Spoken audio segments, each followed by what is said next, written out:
Hello. How's it going? Hopefully good.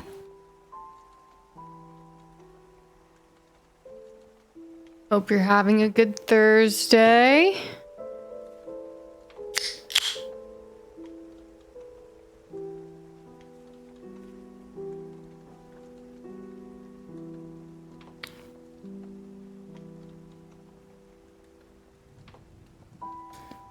Can't wait to be through this pack of Dr. Pepper Zeros.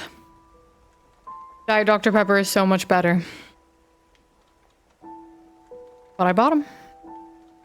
So I'm gonna drink them.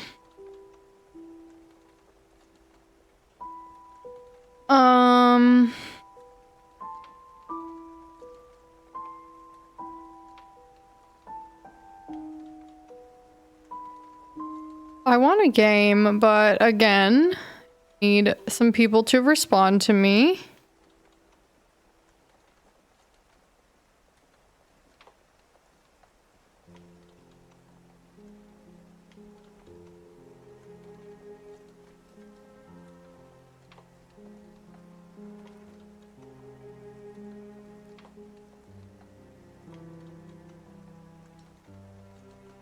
Okay.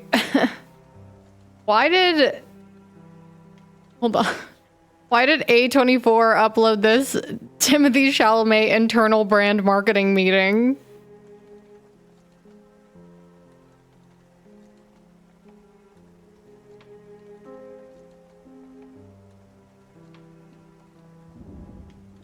Interesting.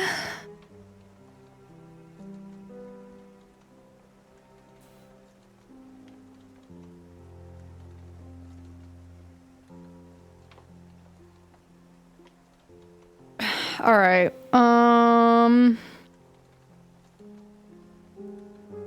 Queue up a few videos.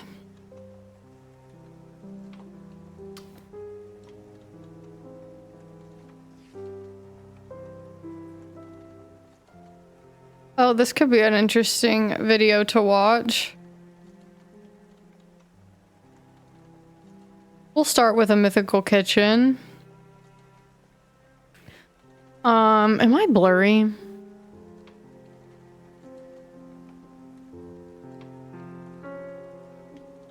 Oh, hey Google, turn the light to red.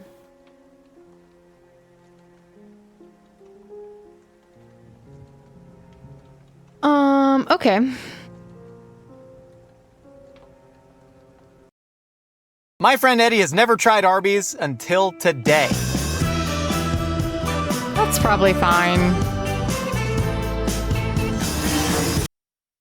We all gotta eat and we all remember our first time. Eddie Burback, welcome to the show. Hello. Hey, welcome to my car.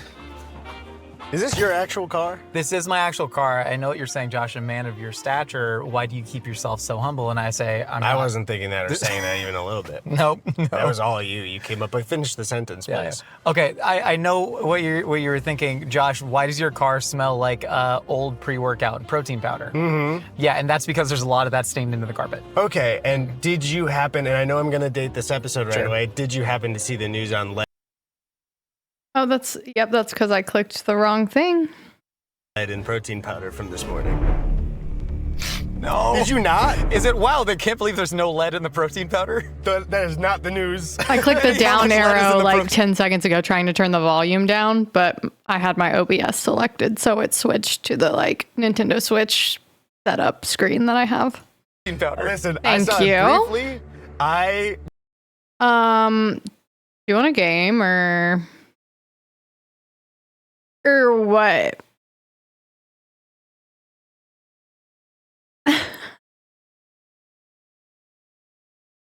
Heard. I could be down for more RV if there's like a few of us. Although I feel like it would be not terrible. Just you and I. You and I.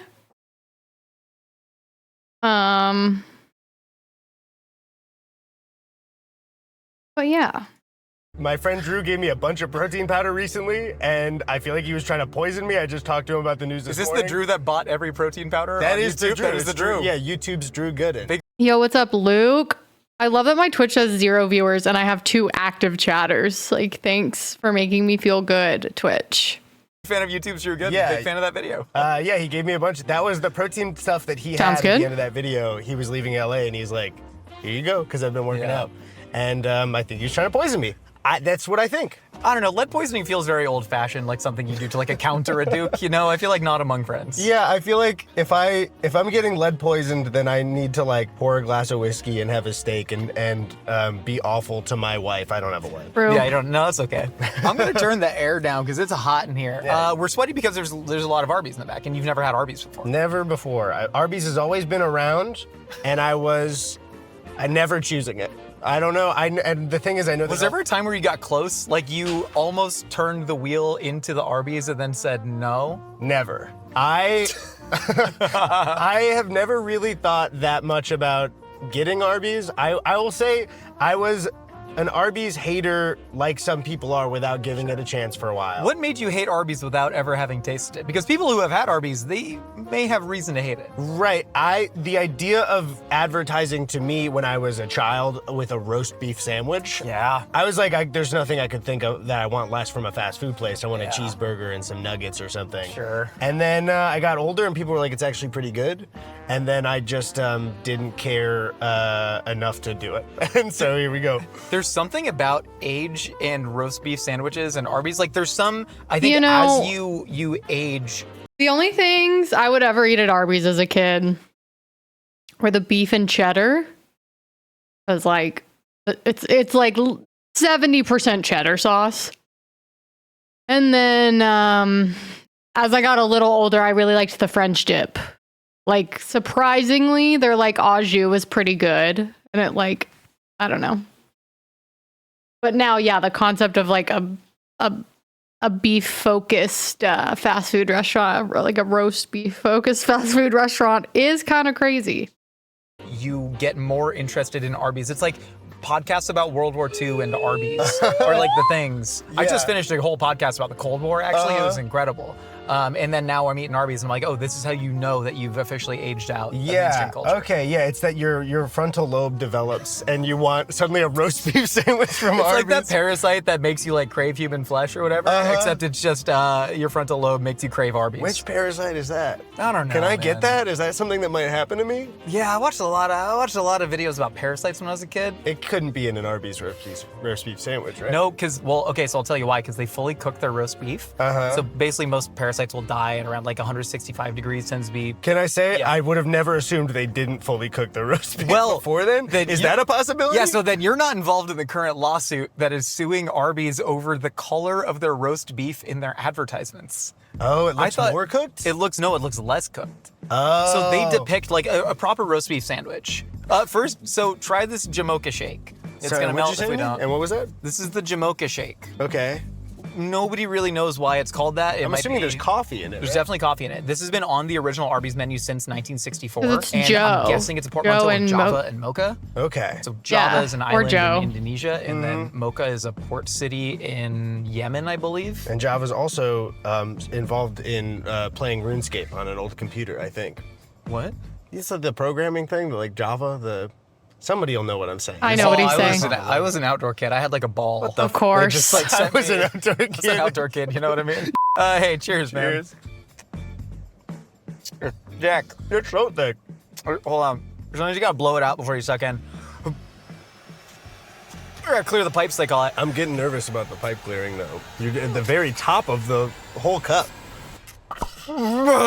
Only one little drop came out. Yeah, sometimes it happens, man. As you get older, you eat Arby's, prostate starts enlarging.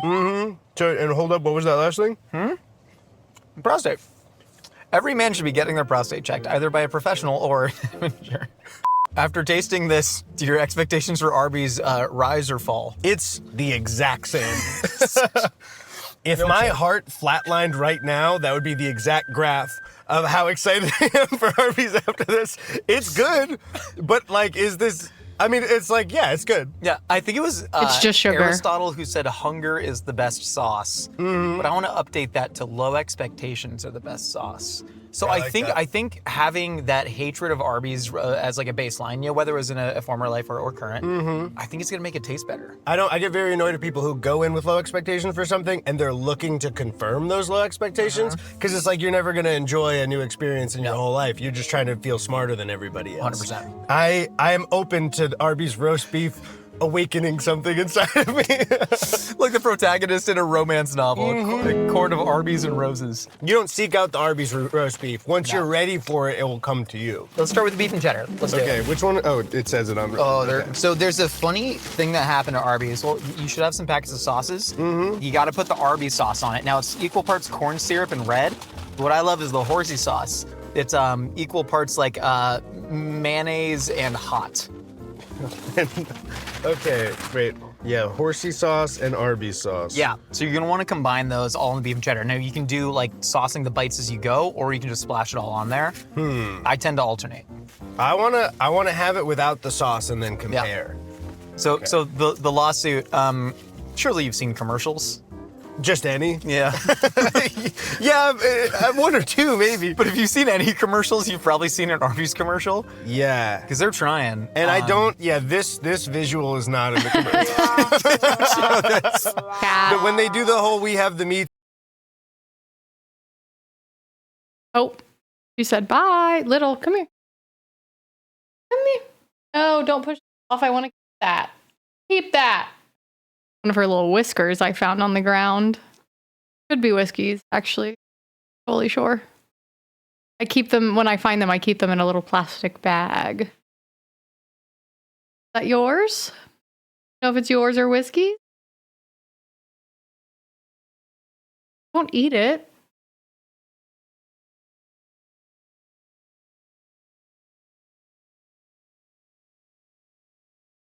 Silly rabbit. Whiskers are for kids.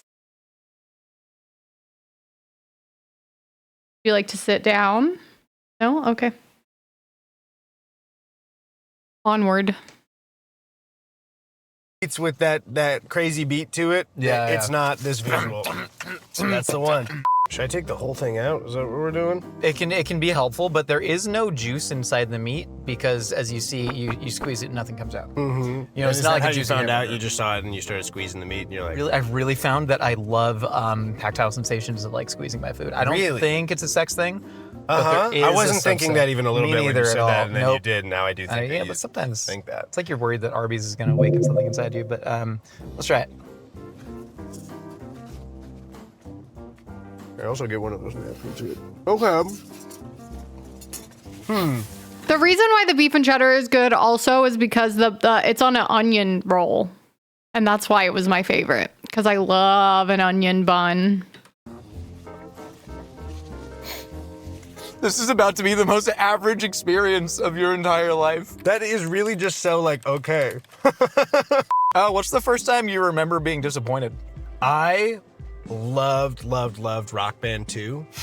And I got very excited when Rock Band 4 came out. I was in community college. I had next to no money.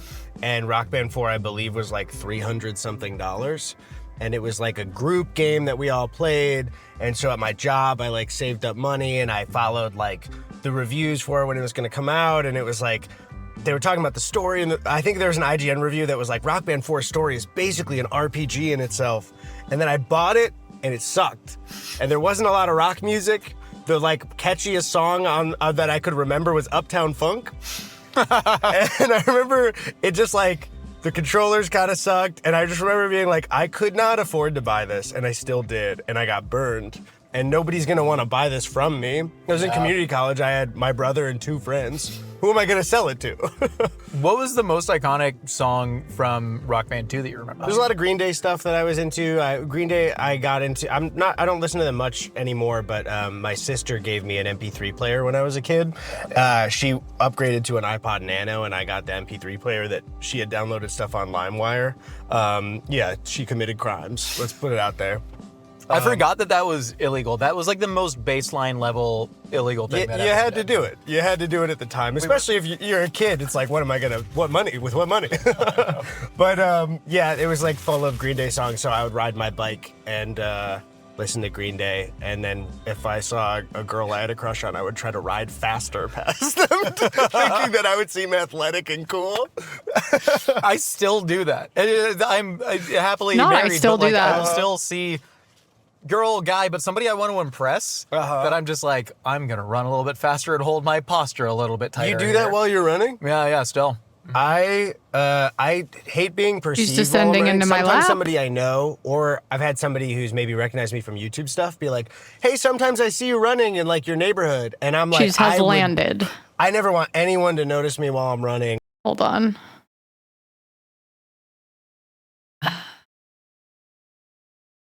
Nope, don't leave. Don't leave. Stay. Well, I was going to show you guys on the second camera, but she's no longer in my lap. One time, actually, last year, I was going for a run, and I was next to a main road where a bunch of traffic was stopped, and my foot clipped a curb, and I tripped so hard on the sidewalk that I like skidded forward. I scraped the shit out of my elbow. I was training for a half marathon, so I had Band-Aids when I did the half marathon. Nice. But the worst bit of it, not only was the traffic was stopped, my AirPods flew out of my ears, and then I had to get up and collect both AirPods. And I was in so much shock and pain that I put one in and I bent over. There's all this traffic. They just saw me eat shit. I bent over to get the other AirPod, and then the one I put in fell out of my ear. And I just like, I was in shock. I was bleeding, and I was just like, I just started jogging like nothing happened because I was like, I need to get away from these people. They just saw, and it was a long run before I got to any side street. You can never go back to that street again. No, and it's really close to my place. Oh, you're walking the long way around, brother. Yeah. I ate shit on a skateboard recently. I skateboarded to a bar. Okay. Which is, I think, a pretty solid That's idea. cool as hell. Thank you so much. You can't skateboard back though, can you? Well, is it this like a bike where can you get a DUI on a skateboard? I don't think, if you can just like hop off and pop it up into your hand, I feel like you shouldn't. But I know someone that got a DUI on a motorized beer cooler that they would drive around. So I don't know, but I was skateboarding drunk. It's a victimless crime. But I hit a crack in the sidewalk and I ate shit and I just went face first. And then I just look up at the closest person and go, was I out or was I safe? And he just goes, I'm a big fan. And I go, all right, I'll see you. Oh man. Should we go to chicken or do you want to try the gyro? Let's go with the gyro. Let's do it. Okay, where are you putting did you put it in your bag, the trash, or? There was no trash. What's up? I ate it all. Oh, you told me you weren't. I know, but You I led was me sitting down the there wrong and I was path. hungry. Okay, wait, which one am I grabbing, the gyro? Try the curly fries too. You gotta eat the gyro with Okay. the curly fries because as you know in Greece, they put the fries in the gyro. It's a little Arby's hack.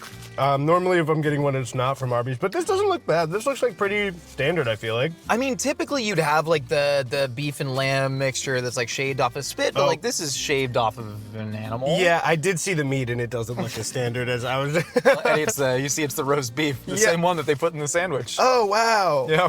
Oh, what a good day. I'm still working through a lot of the guilt on this show of normally we like, you know, cook something really cool, or like eat something really cool that we made in the Mythical Kitchen. Yeah. But then now it's just like, hey, do you want to come eat the most average food in the world in my car? Yeah, and I also don't know if you remember that the only other time you've had me here, I made you guys a meal. I had no real strategy other than practicing this. I did think about killing Josh. Yeah, no, you did. Yeah. So yeah. I'm waiting for this treatment that everyone else is getting. I feel like I owe you one, man. Next time you come back, I make you a meal, and then we have Arby's in a car. You made me pastina. It takes like 2 minutes to cook. And I won the game, not over you you, did. but I did trick people, and it's the one recipe that I kept making after. I have not gotten good at cooking yet, but I'm okay at baking now, so that's a new update. That's huge. That's better than the last one. If I were flatlining, a heartbeat just came in. You've learned to feel. Mm-hmm. He's become a real boy.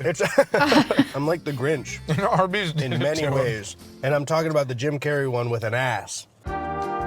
Of course. What's the first video game you remember completing? For many years, I was too young and dumb to complete any video game. Sure. The one that really tortured me was Kingdom Hearts 2, one of my favorite games of all time, but there's a boss in it. He plays the guitar and he makes water attack you. And he says, dance, water, dance. And we could never beat it until we were adults when we came back to it. But the first one I ever fully completed might have been like the Chamber of Secrets PS2 game. Like Harry Potter? Mm-hmm. Nice. It's a game that didn't really like stop me at any point. Yeah, I think it's probably designed not to because it's for children. Any bit of like minor challenge as a kid, I would get destroyed in a video game for. What's the first time you remember overcoming a challenge, video game or not? I've had such trouble with procrastination in my life that especially in elementary school when I could do somewhat well in school, it was like a battle every week. I feel like every week I was overcoming a challenge I imposed on myself of getting like papers done or something like that.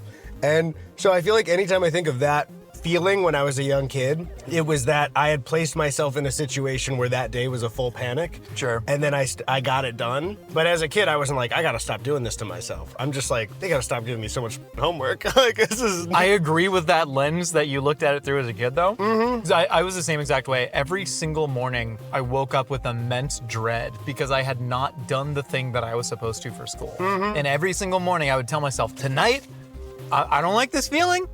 And I can change it, and I'm gonna do my homework. And I'm sitting there, and I'm like watching Food Network, and I'm like, yeah, I'm not gonna do it. But that self-hating pattern just happened for through college, through beginning stages of actually working. I'll be honest, I still got it all. Same. That's what's up. That's what I'm talking about. Eating Arby's and not improving ourselves. Yeah, it's something that I in high school faked sick quite a bit. My parents know this now. And also they can't compare stories because they're divorced. So if they got some, it's half the stories. I realized it was anxiety, but I had so many mornings that I was like nauseous that they took me to the doctor, and I'm forgetting what procedure it is where they put the camera down your throat. You know what I'm talking about? But you were genuinely nauseous. You weren't faking it. Oh, sorry. In high school, I faked sick. Copy. Because I loved missing school from when I was really actually sick. And then I was like, I need this time. Yeah, so then I had a whole time where I went to the hospital and they put a camera down my throat and they found that nothing was wrong. Or nothing was wrong, immediately in my stomach, but it was, I think, all up here. But I do remember from that too is that I woke up. I was in 8th grade. I woke up in the hospital bed and they had put me out with like anesthetics. And I remember feeling better than I had in my entire life. And I remember I was so high. And I woke up, and at the time, I very much did not like anything cranberry. And so this nurse walks over and he goes like, hey, do you want some juice? We have cranberry and apple juice. And I was like, I would love some juice. That's amazing. And I fall back asleep because I'm the most comfortable I've ever been. And I wake up to him coming back and he goes, hey, sorry, we don't have apple, we just have cranberry. And I was like, that's fine. I took a sip is the best thing I've ever tasted in my whole life. I felt so high. And I remember, to this day now, I like the taste of cranberry because of whatever happened up here. And I remember even in 8th grade going like, I can never do drugs like that ever in my life. That felt, I could never do what I'm assuming it's like opioids or something like that. I think so, yeah. It's something that I was like, I felt way too good. I can't mess around with that stuff ever. Yeah, incredible that it pushed you that direction instead of the other one. Yeah, well, I just remember thinking like, if it could make me like cranberry juice, what else can it do? You still enjoy cranberry juice to this day? Yeah, I love it. And I think it's because of that memory. We gotta try the chicken cordon bleu sandwich. Okay, so I will say, I don't want to sound too negative about Arby's. Sure. I think, would I choose this over my regular fast food so far? I don't think so. I don't think they want you to choose it over your regular fast food. I think the way that Arby's survives is 1 in every 7 trips to a fast food establishment, you go, maybe Arby's this time. Have they influenced you in that way? If somebody was like, I'd like to get Arby's, I wouldn't put my foot down. But also, and this might be a distance thing, I think the only Arby's in Los Angeles that's currently open now is like a pretty far drive. Yeah, it's somewhere in the out because the Hollywood one closed down. Yeah. Didn't they keep the sign? I think maybe it was like Prince Street Pizza that bought it or Yeah, something. you're right. And they like kept the sign up. I remember it because I was like, I do like looking at that sign. It's the big hat. It's really fun. It's a good sign. Still there. They wanted to call the restaurant Big Tex initially, so they had this like big ass cowboy hat, but they're like 2 Jews from Ohio. And it didn't make any sense. So they're like, ah, screw it. It's still here. And then Pharrell wore the hat. You know anything Right. about the Pharrell? Yeah, wait, Yeah. by the hat, it was the Arby's hat? No, Pharrell wore some sort of high fashion hat. Okay. So then, and not to brag, I've held the original hat before. The original Arby's hat or the original The original Pharrell hat that That's- Arby's bought at a charity auction. And then I went to a kind of weird underground Arby's rave at a warehouse in New York as part of their meat crafter movement when I was like 23 years old. That This is about a decade that is ago. the first time that It's full a very sentence has been said. And I take Yeah. pride in that. Unless you've said it that exact sentence before, which you might Something have. close. Even other people that went, I don't think have said that sequence of words. No, but all the people that went were all like bonded for life. That I mean, it sounds like it. It sounds like you guys went to war together. A lot of like ad executives there, and one just goes like, you know what? Sounds this like an is? And awful pulls out a Pharrell time. hat, and I go like, that's the Pharrell hat, and he goes like, it's the Yes. What is the lowest level of food that you will not go to if someone's like, I would really like this right now? You would put your foot down. I'm not too picky about that stuff. Like I've had many Taco Bell days. I'm not like, it's not like a quality of food thing. What? What? You got? Oh my God, yeah. Do you need Thank you this? so much, Do you need Pharrell. this? I appreciate There that. you go. Have That's fun. really sweet. Yeah. I'm in shock. Do you want to wear the Pharrell hat? A little bit. Yeah. Wait. Hold on. Were you setting me up by us talking about the? How did the hat come up? No, I think it was for me. I'd like to break the fourth wall here. Sometimes we do plan little fun surprises like that. Completely forgot we had the Arby's Pharrell hat. I think we're also about to find out if the height of me and the car. I might have to sink down. Okay. Well, Nissan doesn't make an Altima convertible, Eddie. How do I look? And be honest. Could I go out like this? You could, but to what end, I guess? What do you want to convey when you go out? I want to look hot. Do I look hot, Josh? You No. look hot to somebody. for There were sure. the pause, and even to somebody. If we were in like a heavy Mennonite area, Uh-huh. I think that people would find you very attractive in that So, hat. I think you're a when good-looking guy otherwise. Usually if I ask if I look hot to somebody, Sure. you don't love to hear a specific of where you could be where it might work. Well, but what if it's like a very specific religious minority sect that? I'm gonna be honest, that's not where I'd be looking. No. now that seems messed up, like you're prejudiced against the Mennonite community. No, For all of this our is not Mennonite where and Amish fans. This is not where I I'd be. think it's pretty. I think you should probably Not where he's apologize to all picking the up Amish community watching right now. ladies. in, I think you're setting me Lancaster up. County. I think you set me up for this hat just so we could get to this exact point. This is a fucking hit piece. This is a character assassination. Who could have planned this? This is a wonderful coincidence. Everyone's looking at it. We got him in the hat. We got him in the stupid hat, and he doesn't look hot, and he looks silly. Yeah. And Yeah. To that I say, Would you like me to wear a silly hat that doesn't make me look hot? Do you have a silly hat prepared? I open my trunk. Your trunk. This is your car. trunk. You have a silly hat. trunk. I don't know if Going it to was in the the trunk cut, again. but he said this is his car. Who just like has a silly hat in your trunk? Normally people keep like a spare tire. What the?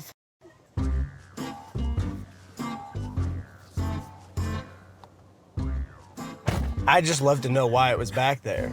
Do you? I actually have a very specific reason why. This keeps sinking down further when I bump it. I got this hat from Max Miller from. They're literally at Arby's. It is the Arby's hat. Context clue. What's up, Foreman? Tasting history. I was at him and his wonderful husband Jose's holiday party last year, but then I had to go meet my wife and her friends at like a cowboy themed bar night, and so I asked Max and Jose, "Hey, do you have?" It is literally Varel's hat that he wore that Arby's purchased at a charity auction that now Mythical Kitchen guy has. I forget his name, right? Josh, right now, because went to a underground rave with like meat. Let me run that back. Hold on.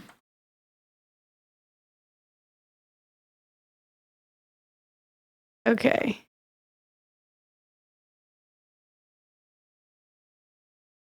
Okay, hold.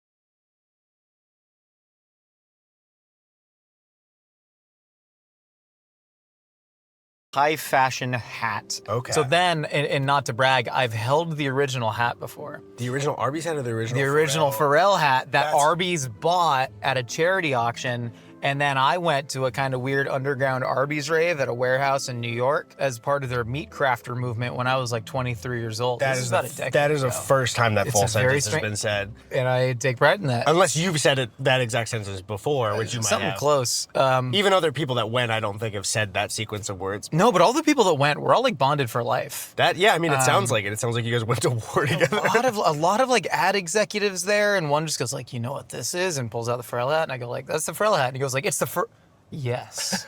What is the lowest level of food that you will not go to? Okay, and then I'm in. Yeah. and then thank his you assistant or someone on the team brings in the Pharrell hat. so much, Pharrell. I appreciate There that. you go. Have That's fun. really sweet. Yeah. I'm in shock. Do you want to wear the Pharrell hat? A little bit. Yeah. Wait. Hold on. Were you setting me up by us talking about how did the hat come up? No, I think it I'd was like for to. me. I'd like to break the fourth wall here. Sometimes we do plan little fun surprises like that. Completely forgot we had the Arby's Pharrell hat. I think we're also about to find out And- if the height of me and the car. I might have to sink down. Okay. Well, Nissan doesn't make an Altima convertible, Eddie. How do I look? And be honest. Could I go out like Okay, this? so now you're caught Or up. it And then he might work. asks if Well, he's but hot. what if Hit piece. This is a character assassination. Who could have planned this? This is a wonderful coincidence. Everyone's looking at it. And we got him in the hat. We got him in the stupid hat, and he doesn't look hot, and he looks silly. Yeah. And Yeah. to that I say, Would you like me to wear a silly hat that doesn't make me look hot? Do you have a silly hat Oh, prepared? and then he got his own hat. I actually Forgot have about a very specific reason why. This keeps sinking down further when I bump it. I got this hat from Max Miller from Tasting History. I was at him and his wonderful husband Jose's holiday party last year, but then I had to go meet my wife and her friends at like a cowboy themed bar night, and so I asked Max and Jose, "Hey, do you have any cowboy themed hats?" And they said, "Well, we have the hat from, Nice with the from, stream streak. Woody from Toy Story." I need to get That's what I a. was gonna say. And so I wore this. It's just to- like the original Pharrell hat. That's the original Woody from Toy Story. Notification for Yeah, he's that. a lot bigger than you you just set think. that up. I feel like I sometimes already get times where I look in the mirror and I'm like, man, I kind of look like a cartoon character, and now I really do. What cartoon character do you think you look like? Anyone with the glasses and mustache. When people Yeah. people wear the Groucho Marx glasses, if I'm in the room, people are like, he looks like That's you. exactly what it is. Yeah, Yeah. You do a little bit have you're wearing a disguise to be yourself. Yeah, I hear Inside Out Dad. I hear Harvey from Stardew Valley. I hear basically any white guy with glasses and a mustache. You're not gonna like this. Well, I might. This is you the know. fried chicken patty. This is the cordon bleu fried chicken patty, ham, Swiss cheese on it. This is them trying to get you to stop buying their beef because it's so damn expensive because it's Okay, climate change. so this is their real attempt to convince Yeah. us to not have what we just had. Yeah, correct. Okay. Wolf. Well, you said wolf first. This chicken, it's so thin. Mine is so hard. It was like a texture that I did not expect out of chicken. It was just so, it was like a hockey puck. And it's like, I don't want to seem ungrateful. Like, I'm really much enjoying myself. We got food in front of us. Like, what a life, you know? But But, cook you something nice. You deserve something nice. but like, it's just, the fact that you told me that this is them trying to convince me not to eat the stuff we had before. I think the gyro's been the best so far, and the fries. But you know, I feel like, what is going on over there? Is that the paper? Yeah, the paper was sticking to mine. There's so too. much paper stuck to this chicken sandwich. There's so much paper. It's like it left an airplane bathroom and it's just trailing. I just hate your rearview mirror with this. This is That's your totally actual fine. car, you said? Yeah, no, I drive this every day. So when you leave here, the Arby's will come with you. Yeah, but there's a lot of different smells that generally come in here. Right. I did clean it before. And possibly with the news, maybe the smell of Arby's is less worrying than possibly the lead that might be in your system from protein shakes. So it's in all protein powders, or We just gotta give like it a Google before select protein? It was, I think, like I can't confirm it yet. It was everything people were talking about on Twitter. I had a couple people text me about it. It seemed significant enough, but I had to come do this thing, so I didn't look into it. But I will be possibly looking up the one that Drew gave me and seeing if he poisoned me and seeing if I can press charges in any way. Eddie, we ask every guest on the show. Mm-hmm. What is the first that you have yet to have? Well, first I gotta say that this hat is making my head so hot, but it's already so sweaty that I can't take it off. Turn up the heat. We're stuck with. Did you say turn up the heat? It'll turn up the heat. Oh God. What's a first I've yet to have? I have always in my life wanted to be a filmmaker. And I think now I think be a little kind to myself and say I'm sort of a version of that with the stuff that I make now. They're still very much YouTube videos. They're not like structured movies. It's getting so hot. You really did turn the heat on, huh? Called mise en scène. And so what if like just for the bit we just like made it cool?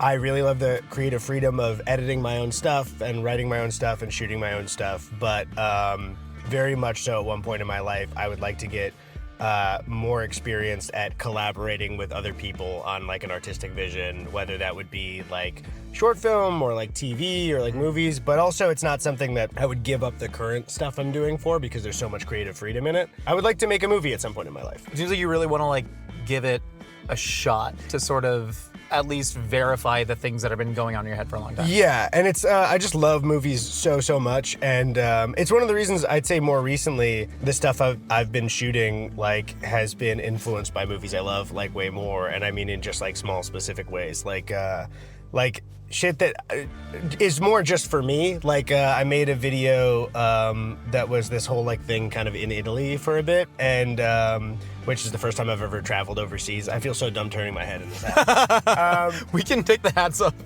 I'll keep it. It's too funny. I'm back in the hat. I'm back in the hat. Because I couldn't afford to go to film school, and so YouTube was like kind of where I put all my cards, and I got very lucky and I'm very fortunate. It's still something that's never kind of like left my brain as something that I want to do. There wasn't an avenue for somebody like Sean Evans and Hot Ones, right? No. And Yeah. without that sort of like breaking through this mold, there never would have been an avenue for a lot of like what I do. And you can sort of look back retrospectively on this and be like, oh, that is a genre that exists. Mm-hmm. But now, like, if, you know, to say you're not a filmmaker, and I know what you mean about like not even wanting to make a traditional feature, but collaborate with a bunch of people who have a shared goal. Like, yeah, you're definitely out there making films, man. And like, you're definitely making work that resonates with people. That resonates a lot with me. Appreciate Oh, it. man, I think Thank you should you. be really proud of yourself. Thank you so much. It's it's the pursuit of that artistically has been what's been kind of driving me for the last like maybe 2 years. And that's one thing I think for some people, I want to make sure even when I talked about the procrastination stuff is that like, it's one of those things, it's dicey with like how often you show up publicly with like a project, especially with YouTube. I think sometimes some people feel like when somebody doesn't maybe like upload as much, it's them like taking support for granted or something like that. And it's Yeah, really yeah. more just like, I care so deeply about making something that is worth it to show that sometimes that takes a while. And I don't know, I have a channel with my brother where we pop up all the time and talk about stuff, and I love that too. About to test something. Okay, now. Their update. But yeah, it's something that like, the pursuit of that I think is the most like fulfilling thing for me now, and it's fun, and that was really nice of you to say. Thank you so much. Like, yeah, you're definitely out there making films, man. And like, you're definitely making work that resonates with people, that resonates a lot with me. Appreciate Yeah, it. man, I think Thank you should be you. really proud of yourself. Thank you so much. Eddie, this has been wonderful, man. You got anything else to plug? Okay, Oh, mid to yeah? late November, unless Maybe I'll something put goes them here? terribly wrong, I do have a new video out. It is a somewhat, I'd say, leaning negative piece about AI. I, might have a tattoo by then, my first tattoo. When are you going? I got to schedule it still, and I got to be done with the video in October. So it's really I got a lot to do. I'm in the midst of that right now. Today's like my 1-day break from editing that. So hopefully that's out. So I guess my channel is Eddie Burback. That's Eddie with a Y. And then also I have a channel just called Burback with my twin brother, where we make video essays talking about like video games and movies and pop culture. And that whole project I'm very proud of, and has like, its own audience and its own merit and stuff. And that's been really cool as well. So either of those, check them out. I went really loud there for that one. I don't know why. I expected like the video to end, but then I realized we're having a conversation and I don't have the end. I kind of like being yelled at. Again, I know what you're thinking. That's a sex thing. It's not. Okay, well, again, You just gotta like start getting them. And eventually it won't matter. Yes, I did. Sorry. I did get new meat. And a new theme and all kinds of shit. Look at my little transitions. My starting.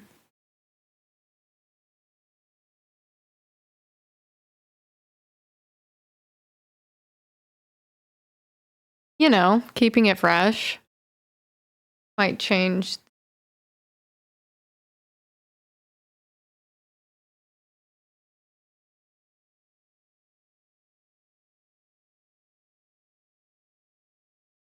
wasn't thinking that. I keep thinking I know what you're thinking, and I think maybe that's on me. Thinking that I'm thinking what you're saying is a sex thing. Sure, I can see how you draw that. Now I know what you're thinking. You think that me correcting you about me thinking I know what you're thinking is a sex thing, and it's not a sex thing. And I know what you're thinking is you change your mind, and I do look sexy in the hat, and not just in a specific avenue. It's of actually the country. it's really growing on me. But nobody could resist this look. Head to spork.com to find everything you need for the tastiest Thanksgiving ever. Christopher Drew has completely lost it. Looking at pictures of him in modern day versus all the way back during his prime as an artist, you'd think these were two completely different people. Once beloved by thousands of screaming fangirls and thousands of guys who wanted to be him, Chris has now completely abandoned his music career and spends all day schizo posting on Twitter, keeping fans worried, and now is arguably better known for his fall from grace rather than the music that changed thousands of people's lives. What happened? Well, it all started here, at a tennis court. As a child, Chris dreamed of becoming a professional tennis player. But after a serious injury, injury... I selected this video because I am pretty sure that I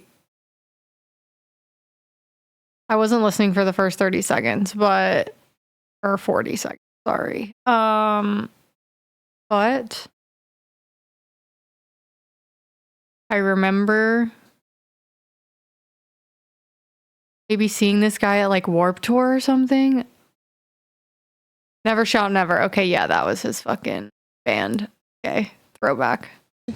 It was over for that dream. As a result, he picked up his dad's old guitar and fell in love pretty much instantly. Before long, he started playing open mics at only 14 years old, and at 16, what do you guys know about fucking this song?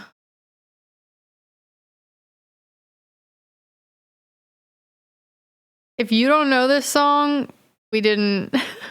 Bro, I thought that this was hot. I literally thought this was hot when I was 13. Like this vibe. Not even like him as a person, just like guys who looked like this. I was like, yeah, that's hot. Hell yeah, bong. I'm in trouble, I'm an addict, I'm addicted to this girl. She's got my heart tied in a knot and my stomach in a whirl. And even worse, I can't stop calling her. She's all I want and more. I mean, damn, what's not to adore? I've been playing too much gigs, I've been listening to jazz. So, yeah. That guy is who we're watching a video about. Under his belt. But none of them really stuck around until Never Shout Never. You've had phenomenal success online. I mean, they say that you've had over 30,000 plays a Thank day you. on some of your songs. What has the online market done for your career? Without online, like, I would be nowhere, because I mean, I've only been doing Never Shot Never for almost a year now, and really that's the only way that I've promoted, like, by myself. To get to like the point where I would get a manager and whatnot, like, Right. that's all I did. The timing couldn't be any more perfect, because he began posting on MySpace during its peak of popularity, and if anything, his music was pretty foundational in establishing the identity of what we know MySpace to be. He blew up basically overnight with just a handful of demos. Becoming so popular, he managed to play on TRL at only 17 years old, and he didn't need fancy production or a studio. It was straight up just him and his guitar. But before we touch on his downfall, I need you to understand what exactly made him so iconic. It was his Songwriting, probably the biggest portion of my life right now. I usually write a song every day. and he obviously didn't release every single song he wrote, but his ability to just pump out this music is absolutely insane, and it's something he's done throughout his entire career as a musician. And it didn't stop at his cutesy, catchy, relatable songs about girls, long distance relationships, peace and love. He had other side projects too. Most notably Eat Me While I'm Hot, which was his post-hardcore thing. And then he had Gonzo, his EDM project, and if I'm being honest, I think it's ass. But I don't listen to EDM, alright? I don't know if it's ass to everyone or just me, but I digress. I'm just trying to say Chris had his barefoot toe dipped in all sorts of waters. And as a result, it helped him cultivate an audience. He had tween fangirls all around the world admiring him, looking up to him, crying and shaking during shows and meet and greets. People treated this man like a god. And what really made the fangirls parasocial were the countless interviews, live shows on YouTube, videos of him interacting with fans, and his openness with the audience. He even took this a step further by making his tween fangirls think they actually had a chance with him someday. Got this. Oh, hey, This look who it is the is. third time It's we my best met. friend. Oh my gosh. Let's hear some Don't words tell of anybody. wisdom. It's just, hey Danny, we're gonna get married someday. We're gonna have lots of kids. In retrospect, this stuff seems pretty creepy, but at the time, people saw this behavior as just like innocent and wholesome. And if anything, people actually loved him more for it. And while it seems like Chris was unstoppable at the time, we actually see the first domino to his downfall in 2010s. After a huge spike of popularity Never Shout Never had in 2009, it was a no-brainer to invite them to Warped Tour the next year. During this run, on the surface, it seemed like the band was having a great time, which, yeah, at this point, Never Shout Never became a full band. But in 2011, a documentary drops called No Room for Rock Stars, and one of the few plots of this movie followed around Chris and his band, documenting their first Warped Tour experience. And throughout the documentary, Chris grows more and more tired of the tour. During signings and photo shoots, he was visibly upset. His interviews, you can tell he just wanted it to be over with, but the cherry on top of this shit cake for him was when he jumped off the top speaker during one of his sets and ended up on crutches the next day. After this happened, he expected to be pardoned from the tour so he can like rest and heal, but he got splashed with some cold water because he realized he couldn't do that. He had a commitment and had to stand by it. He had a bunch of complaints, rooting from things like missing home, feeling like a zoo animal, criticizing warped culture and everyone's clear intention to just squeeze as much money as they can from these kids attending the festival. I truly believe that Warped Tour stood for something, but, you know, they're just trying to make as much money as they can. We learn in this documentary that Chris absolutely hates the business side of music. I try to stay as non-involved with the corporate aspect of music or the business aspect, making money and things like that. You know, I could really care less about all that. He just wants to play his music and spread his joy, positivity, peace, love, all that jazz, which is fair. If that's the part you like, that's completely fair. That's awesome. But the thing is, he came off as a man-child during this documentary. In his words, and I hate to say it, but it's almost become like a job, you know what I mean? Would you do the tour again next year? as bad as Chris looked in this movie, I think it's just a case of burnout. I think he was just tired of his environment, because keep in mind, he was consistently on the road, writing and recording music, just doing all this shit since he was 17. And Chris is someone that wears his emotions on his sleeve, so I am understanding of why he felt the way he did. However, this mental state he was in really just fucked him over in the long term. But in the meantime, Chris really started to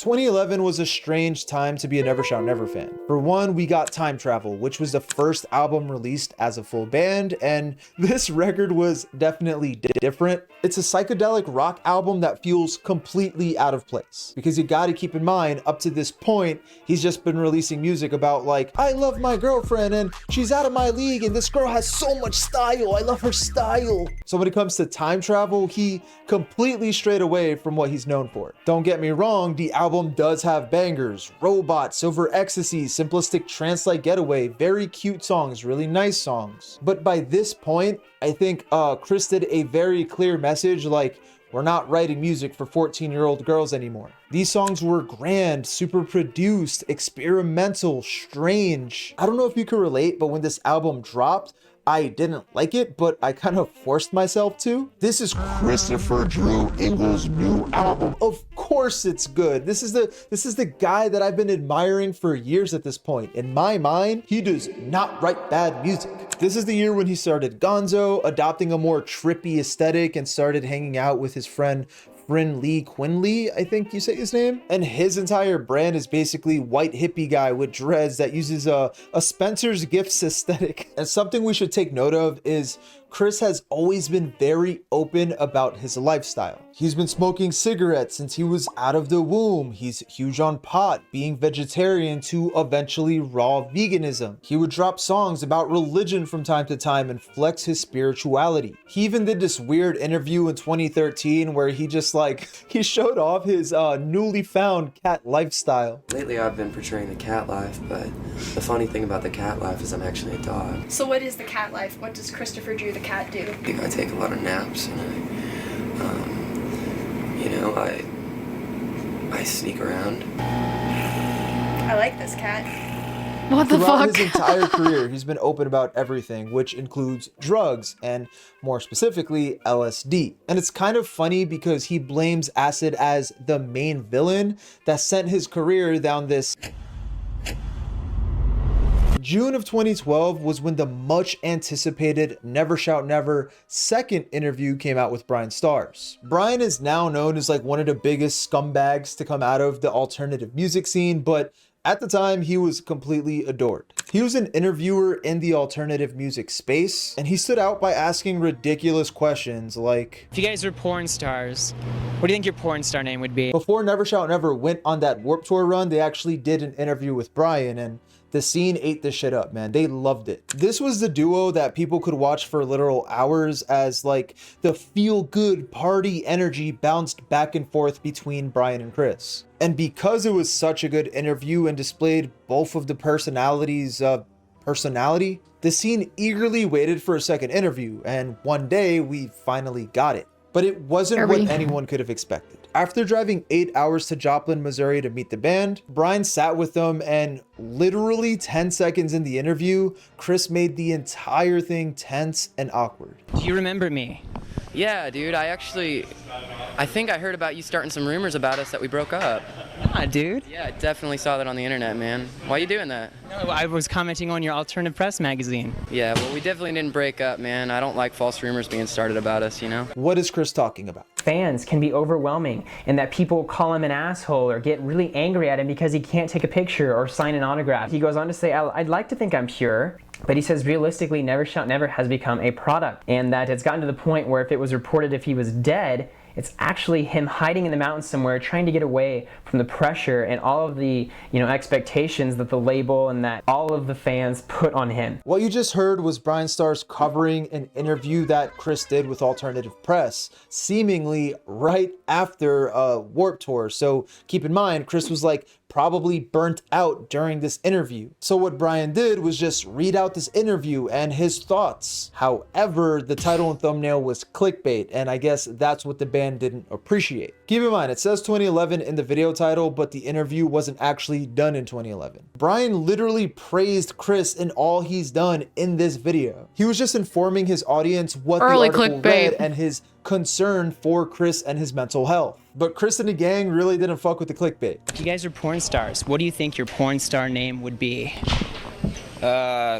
Handsome Ransom. Yeah, sure. Handsome Ransom. Yeah, that's his DJ name. What do you guys think of the whole Aeropostale? We were in Indiana, Pennsylvania, playing at a little college there, and this kid was coming up and Indiana, talking to me, and he had Pennsylvania? an Aeropostale shirt on, and I told him how dumb it looked and how dumb it was, and then I made him take it off and give it to me, and I threw it into the top of a tree. When are we gonna start talking about music? Because that's what we're all about. Oh, we'll get there. We're just warming up. Hold on, let me see. Let me take a look at a couple of these. All right. No, nope. Here, hold on. I got one for you. You guys still enjoy doing this? Yeah, I love doing this. If you mean playing music, yeah, I love it. It's doing interviews. well, no, I love playing music. What's your favorite song to perform live? Mine? Yeah. I don't know. I like them all. I gotta ask because I drove Such 7 a hours boring for this interview, answer. But are you mad at me because of the Rest in Peace Never Shout Never video, or that one in particular? Dude, I'm not mad at you, man. I just, I like people being real, and I like people. Well, I mean, I honestly. It seems like you are trying to make a mockery of all the bands that you're interviewing, and really we're, especially whenever somebody's passionate and being true to their art and true to their heart. I mean, making a mockery of that, dude, it's really blasphemous. I think that's how. What am I doing? I mean, just these questions are ridiculous, dude. We don't really want to talk about this type of things. We want to talk about our art and what we're doing. We're in the studio right now, and that's what we've been doing, and that's what we want to talk about. Is because this is a music interview, and we are musicians. To be fair, though, I have put my passion and my heart and soul and traveled all over the country and poured thousands of hours of my time into this. I've interviewed hundreds of bands, and every other artist I've had on the show loves being on the show. And the interview we did, your fans love. You should read the comments. That was really great. No, I saw the interview and I thought it was super amazing, but you know, did? There's similar questions. Yeah, but the thing is these guys don't appreciate questions that are bullshit because these guys are real musicians. I don't know if you know that. And it seems like all the focus is on me too whenever this is a 3-piece band, and I don't appreciate that because it's awkward for me. I've asked him 2 questions and he hasn't given me an answer. Well, because you've been weird about it, man. If you give me a chance, I will do it. But it's got to go both ways. Hey man, I've been real with you, dude, and that's all that you can ask for from me. And realness isn't always just happy-go-lucky questions or answers. It's real shit. And if you want to be a part of that real shit, you can, or you can, keep being a joke.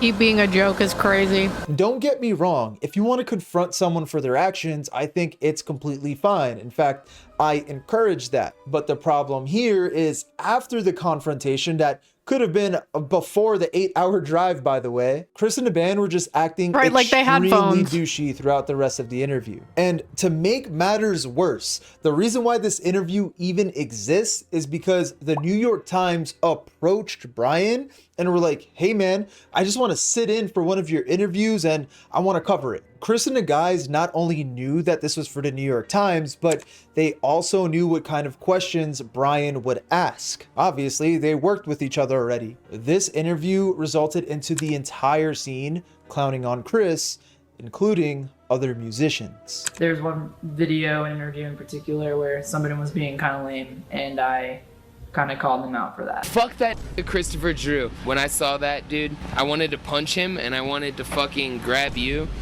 and fucking make out with your dick, dude. He knew he had to tweet something. Chris, he can't just let the scene chew him out. So after some long thought and effort, the much anticipated apology tweet read this. I was on acid. I'm so sorry for the way I treated you at Brian Stars. It all came out wrong. Good going, Chris. Good going. If this went down today, I think people would have forgot about it in a couple of days because bands get canceled pretty much weekly by this point, and for way worse things. But because this happened back in 2012, before cancel culture was a really big thing, it felt like this incident was a huge impact on Chris and his career, and it kind of was. After it came out, it felt like something within the scene kind of shifted. Chris went from being someone that was completely adored and damn near controversy free to now the villain of the scene. Because remember, he's the guy that preaches love and peace and be nice, everyone, be nice. Even the biggest fans of Chris turned on him, and you can see it in his numbers. A few months after the interview, Never Shout Never released a brand new album titled Indigo. And comparatively to his last records, Indigo flopped. I don't think it was solely because of the interview, by the way. It definitely played a huge part. But the second big reason why this album flopped, in my opinion, is because time travel was too weird of a genre shift. The audience knew Chris was over his cutesy phase and started making music that he wanted to make, which is fine. But if you stray too far from the music you're known for, you can't really expect your audience to stick around. I don't like the music. I don't like Chris. Why am I sticking around? And Never Shout Never, they're not dumb. They knew they had to do something about their project bleeding out. So they started. Not too long ago, the No Room for Rockstars documentary came out, and I feel like after watching that, I really didn't think you guys were gonna come back on Warped Tour. You didn't seem to have a very good time. So what brought you back? I felt horrible with the way that the last tour ended and how everything felt so negative, and I just wanted to make amends, you know, come back and make it okay and show that we can be, you know, that we can survive a Warped Tour and not be a bunch of pansies about it. Yeah. You know? To everyone's surprise, the band decided to get on the 2013 Vans Warped Tour. Not only this, but they released a brand new album only 7 months after Indigo, and it was called Sunflower. I'm gonna be honest, I had no idea this album existed until like 2015. I don't know if it was a lack of promotion, interest, or the band just fell off my radar. But after listening to it, it sounds like Chris just went back to form with the whole me and my guitar, cute, lo-fi recorded music thing. There was no big production, no epic strings, no experimentation, which isn't really a bad thing. In fact, I think this is the route they should have gone a long time ago. Putting on my tinfoil hat here, I feel like the intentions of this release was to try to recultivate whatever audience they have remaining. And hopping on Warped Tour was their way of directly letting their market know, hey guys, we're back to cute, catchy songs, but in this more mature fashion. But unfortunately, it seems like the crowd officially became uninterested. Sunflower was the first record that didn't place on Billboard 200. The fangirl uploads started slowing down. The band's name just weren't in people's mouths anymore. The flop of Sunflower really showed that music just isn't enough to reclaim those heights that the band used to have. It was star power, the one thing the band was missing since the controversy. Now, from the outside, it seems like the band silently broke up or went on hiatus, as 2014 was the first year in the band's history where we heard absolutely nothing. But little did we know, Chris and the boys actually reached out for help. The help they could have used since 2011. We had no idea at the time, but the band was planning a massive. The band has been signed to Warner Sire Reprise since 2009, but I guess Chris's ego or hate for corporation I'll get claimed when I upload this to YouTube. Really using the label to their advantage. But in comes 2015, a massive year for the band, as it felt like they had a plan to be seen as the good guys again, to reclaim that star power. 2013, it was like 4 ukulele strings. How could you possibly claim that? But you probably can. We finally see effort again. They announced they'd hop on Warped Tour for a 3rd time in this weird announcement. Yo, what's crack-a-lackin' party peeps? Chris here. Just wanted to let you know that we are going to be on main stage Warped Tour all summer long.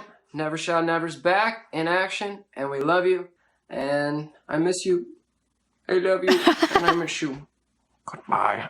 Goodbye.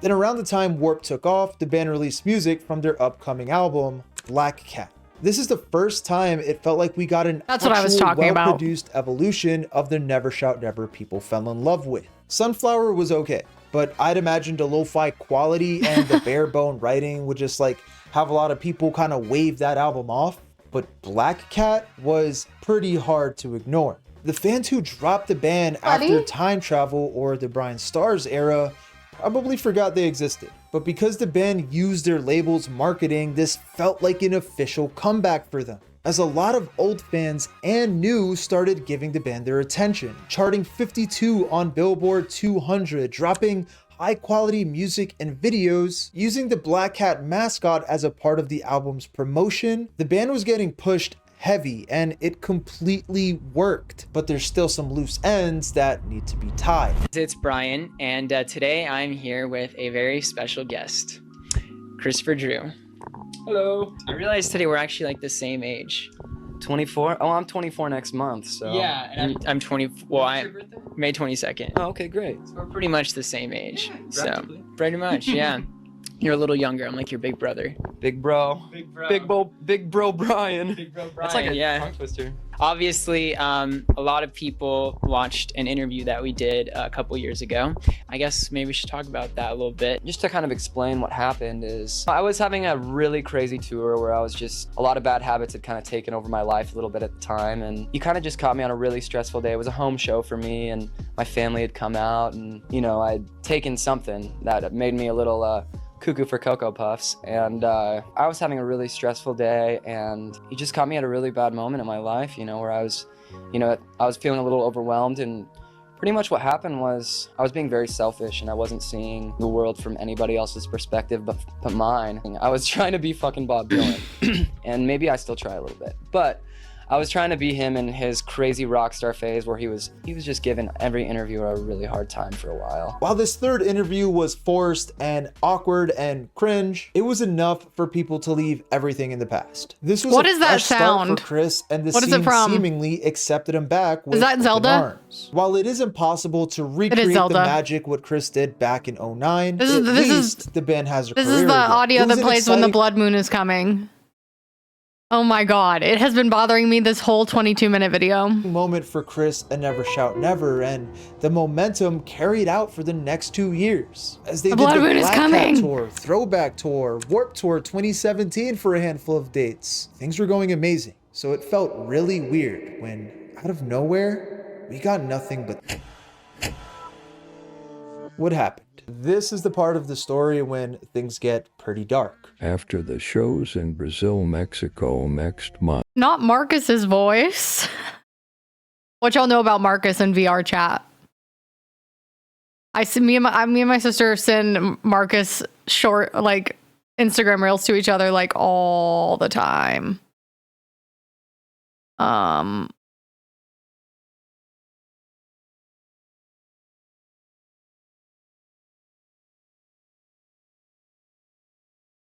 What do y'all about Marcus? You know what? Let's go to shorts. I gotta show you the original. I don't like this rock. Oh, sorry, I don't like that rock either.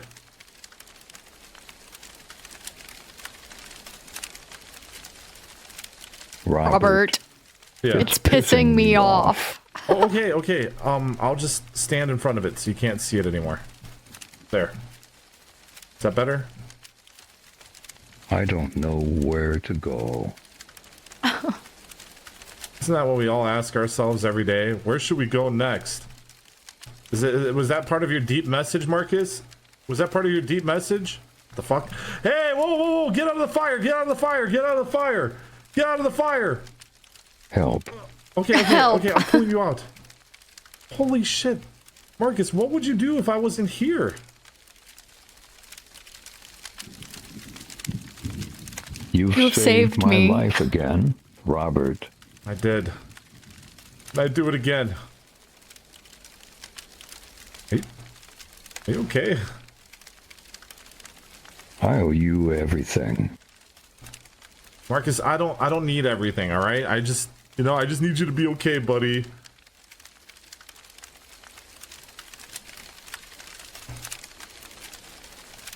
How about some pistachios? Hey, let's go get some fucking pistachios, buddy. Come on. I don't like this rock. Never shout, never will be done. Thank you all. It was truly a magical journey that me and everyone involved will never forget. How about some This was pistachios? unexpected but unsurprising, as the band bounced back and forth between low-key and not. So we all just figured, whatever, it's okay, they'll be back. But all we got was an EP late 2018 that Chris decided to soft drop, to then take down. Here we start to see a pattern he likes to do. Drop music under Never Shout Never or his own name via Dropbox or YouTube links, then unlist the music after some time. Now, there was a lot of life-changing moments for Chris and the band, but 2019 is arguably the most eventful, having, I'd imagine, the most beautiful moment of Chris's life to then get followed up by the darkest. This is the year we get a huge announcement, but rather than an album, single, a tour, we get the announcement of his first child, Lion. The band has been put down at this point, but it seemed like the timing was perfect in order for Chris to become a great father. He looks healthy, he should be financially stable, and he can just put out music on his own time. And as fans, we already know Chris is a family man. He dropped 15, which is a song about his younger sister growing up and that being a tough pill to swallow. He dropped What Is Love, one of his most popular songs, is influenced by a divorce his parents are going through. He talks about family during his interviews, even stating at some point that he's paying his little sister's tuition. This man adores his parents and his siblings, and now he can focus on his own family. But before he can healthily do so, there's an unexpected obstacle that came across his way. Putting crime in focus now, a Joplin man is dead after an officer-involved shooting last night. Police say they were called to a location regarding a person yelling, screaming, and possibly on drugs, so they tased him.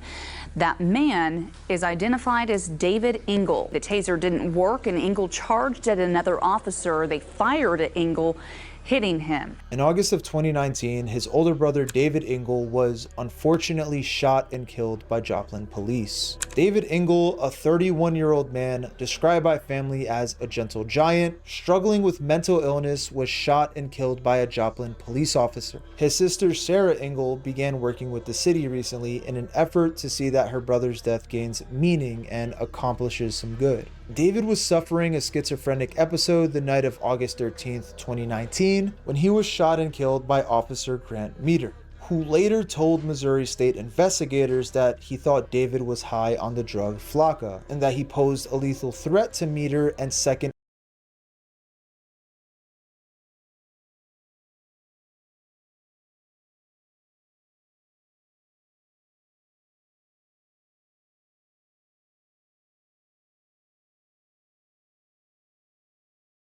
Crystal meth.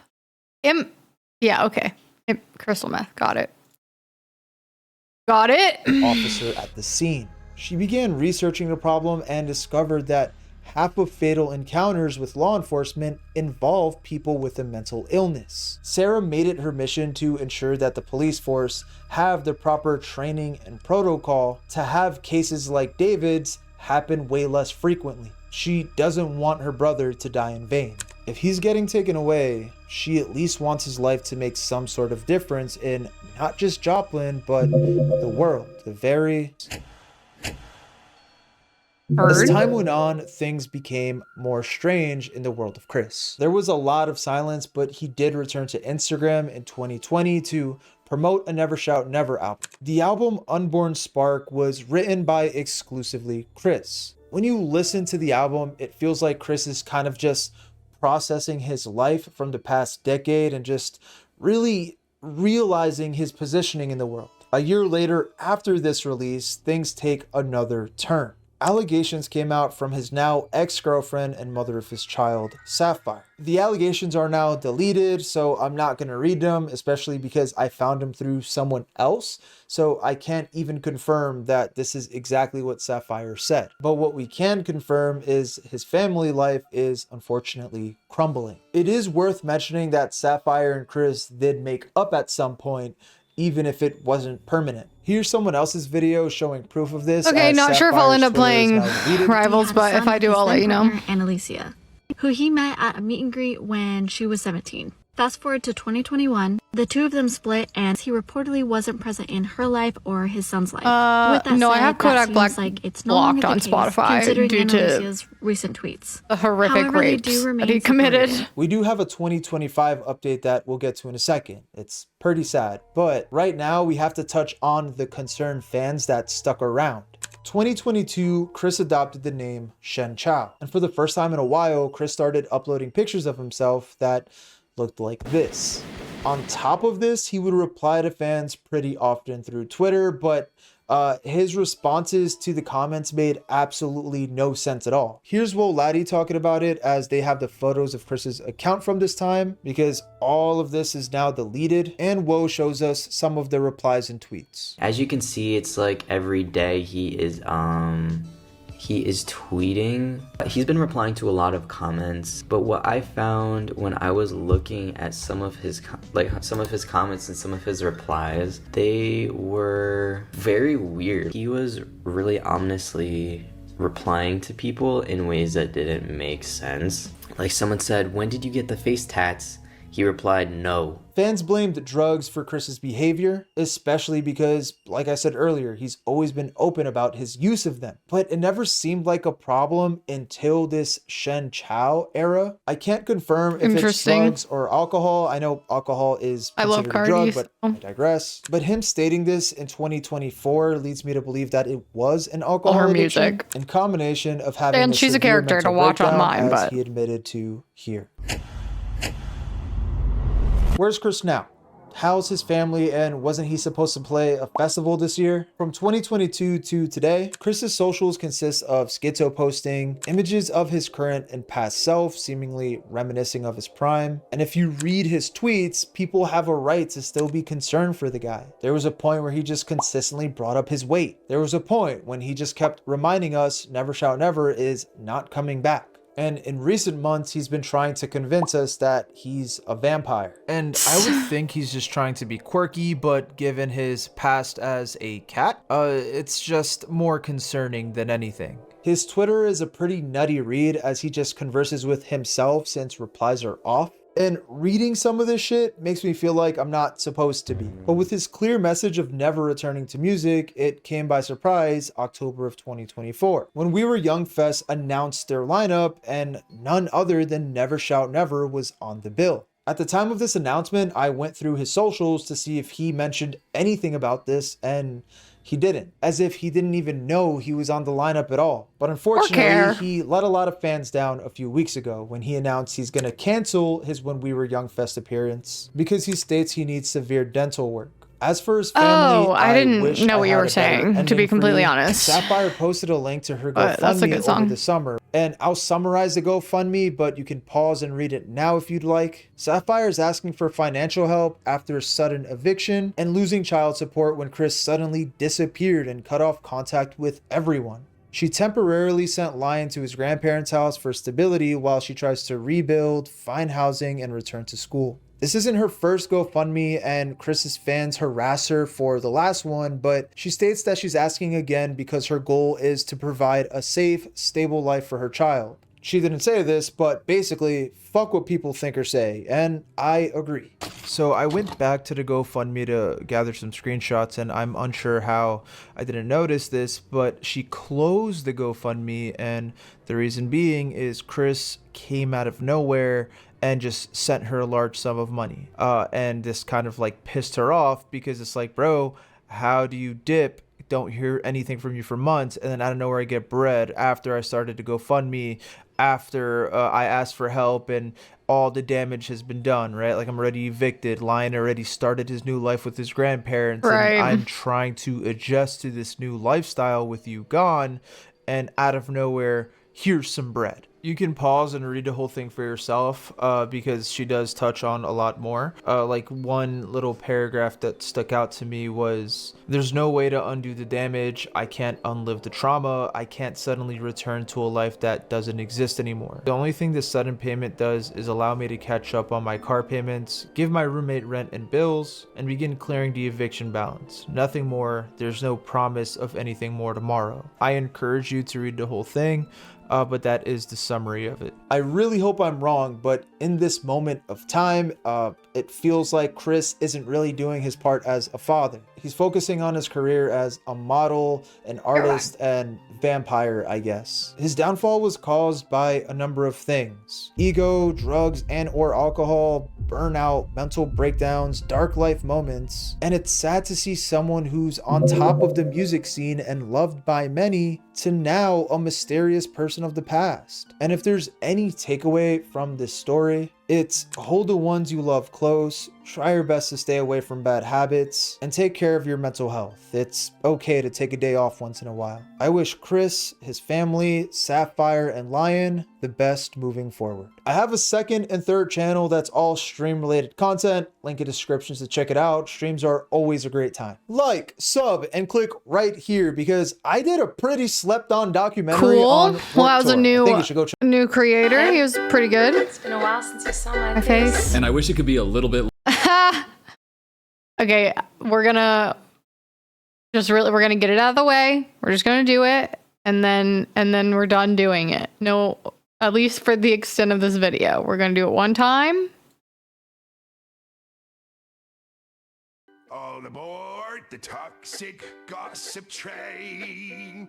You're driving down the tracks of misinformation. The toxic gossip train. You got one-way ticket to manipulation station. Longer. What's up, weirdos? Colleen Ballinger is back! She hopped on a podcast with the one and only That's So Raven. It's her triumphant return back into the spotlight after taking a little bit of a break. And before we get into this crash and burn and explosion of a comeback, just a quick little refresher, and I'll dive a lot more into the details showing the screenshots and the specific evidence and the sources as we go on throughout the whole thing to really highlight how insane this attempted comeback is. But I think a lot of people just remember the ukulele apology and not why she had to make the ukulele apology. Because when she said, "I'm not a groomer, I'm just a loser," it's like, well, she was a groomer. Like a well-documented and proven case of grooming. The hosts of this show, That's So Raven, and her wife Miranda, clearly did not even Google her at all. Like, they have the knowledge of somebody who heard about it from somebody, and their vibe is kind of like, we're gonna give her a shot to really clear her name. Our goal isn't to revisit every detail, but to understand the human side of the story that became very public. Our goal isn't to go through what actually happened and what the victims experienced at her hands. Our goal is to get the human side of the predator. Like, look at what Colleen says here and how Raven Simone responds to it. I wanted to do anything that they wanted, and I wanted to write back to every letter and respond to every message, and whatever they asked for, I wanted to give them and do, because they were the reason I had the career that I have. If it weren't for them, I wouldn't have the life that I have. And it sounds like everything you were doing online was from a place of trying to please your fans and connect with your fans and not lose them. Yeah, that's what I was doing. Framing it like I was just trying to do whatever I could to make the fans happy because I care about them so much. I'm such a caring person. I love them so much. I just want to do whatever they want. What was it though that you did? She was in a group chat with a bunch of underage fans, like 14-year-old fans, like very young. Group chat called The Weenies. She said, "Adam, you need questions for your Q&A? Are you a virgin?" So he is a young teenager. You're a 30-year-old woman. I'm not a groomer. I'm just a loser. No, I just want to make the fans happy. That's why I was being like, "Are you a virgin?" Or what about this one? What's your fave position? Or this one, which again, she is a stranger who is a 30-year-old woman in a group chat full of a bunch of little teenagers. Tell me all the thoughts you had when you first got your periods, please and thank you. Example, I thought I shit myself because the blood was so dark in my underwear. Or when this kid said, "My ass looks so good today, y'all." And Colleen, a 30-year-old woman, said, "Pics, Adam." But no, Colleen was just trying to give back to her fans. Like, I literally just with them so heavy because I'm so grateful. I wish first that there was someone there to help guide me and say like, "Hey, this could look bad taken out of context. This could make someone uncomfortable," or, I wish there was someone there to kind of help guide me. But at the same time, I'm also disappointed in myself that I didn't know better because other people did. So why didn't I? Other people knew not to groom kids, so why didn't I? I should have had somebody else there. That's So Raven sitting there going, good point. Oh, yes, good point. Oh, yes, you really should have had somebody there sitting by your side holding your hand saying, "Hey, don't ask that 14-year-old kid for a picture of his ass." Hey, this could look bad taken out of context. This could look bad taken out of context? No, this is bad. That's the difference, Colleen. Right. She's literally doing it, but even isn't that bad? It's out of context. It doesn't even mean anything. No, it is bad. You are the strange adult online having inappropriate conversations with kids that has an extremely big power dynamic since they're your fans. It's not out of context, but hey. At least you're having fun. Let me let it play a little bit longer though, because maybe the interviewers actually do hold her feet to the fire and go, actually what you did do is the thing that's bad. I want to do this because this will make, they're begging me You wanted them to love you. I wanted them to love me. I wanted them to like my content. I wanted them to be happy with what I was putting out there because everything that I had was because they supported me. Everything that I have is because of these little kids. That's why I gotta ask them for pictures of their ass. I literally owe everything to them. That's why I have to ask for pictures of their ass. Hey, you're having a stroke, Colleen. Nothing you're saying is making sense at all. That's so Raven sitting there going, yeah, you just wanted to make them happy. You were like such a good person because of how much you wanted to make them happy. That's so Raven, though. Now, for real, that is so Raven. Her downplaying like legit creepy ass predatory grooming. That's so Raven. There's been allegations of grooming behavior, or how do you? What do you think they're talking about? That one is that's the one that got me the hardest. When that You said it got you the hard? What? Hey, you Whoa. said that got me hard?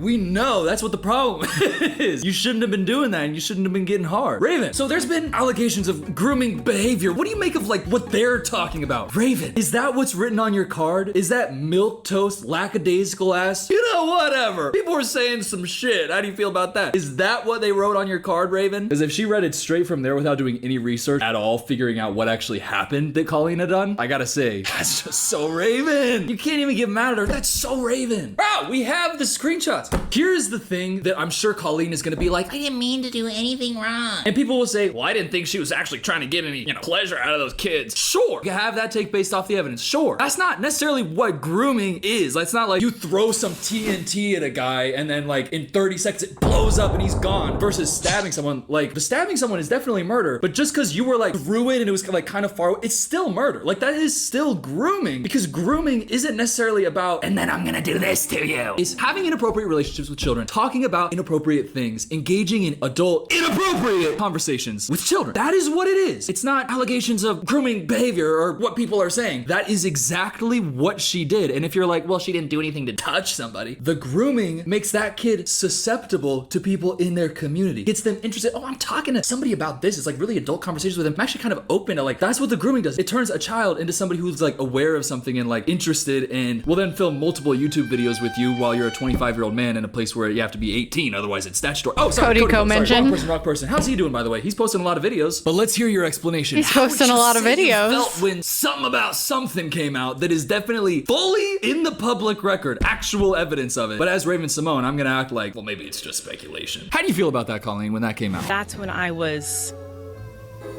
out. I was done. Because that was devastating and shocking. It was very shocking because I know that my intention and my actions have never been fueled with the desire to manipulate or groom anybody ever. That has never been. Oh, that's never been. I haven't wanted to do that at all. When I heard that, I was like, oh my God, I wouldn't ever do that, even though I did. Because y'all remember she had her best friend, Corey DeSoto, playing enforcer against this group chat of children, sending messages like this. I swear to the Lord, if I find out you leak this info to your friends, I will block you forever. By the way, what was the name of that group chat? Oh, Corey's Clit. All right, sick as fuck. Corey, close personal friend, collaborator of Colleen, and also in the group chats with her, doing the same type of shit she was doing. He also did this. Someone said, no, like censor it, but censor that part, but send the pic in general, unless you have screenshots of the context, etc. too. What are they talking about? This is of Corey. Nah, the context was that he posted a pic of him in his bath, but you could see his balls floating in the bottom of the pic. He deleted it shortly after and claimed that you could see the remainder of a bath bomb floating around. It's not like he sent it to me or anyone, you know? He just posted it. Guys, it's not my balls. No, it was a bath bomb. It was a bath bomb. Why are you taking a photo of you knowing you're butt naked in a bathtub, balls on screen? Sure, maybe you didn't mean to have your balls on screen, Corey. Okay, but you were butt naked in a bath taking a picture and posting it. Fan base full of 13-year-old boys and girls you got sitting in a group chat right there called Corey's Clit. Colleen and Corey are literally Jelaine and Epstein. By the way, Donald Trump gave Bill Clinton dome. What? I'm gonna come. There's like two things. Like either it could have been like, oh, all right, honorary mention. We'll do that one too.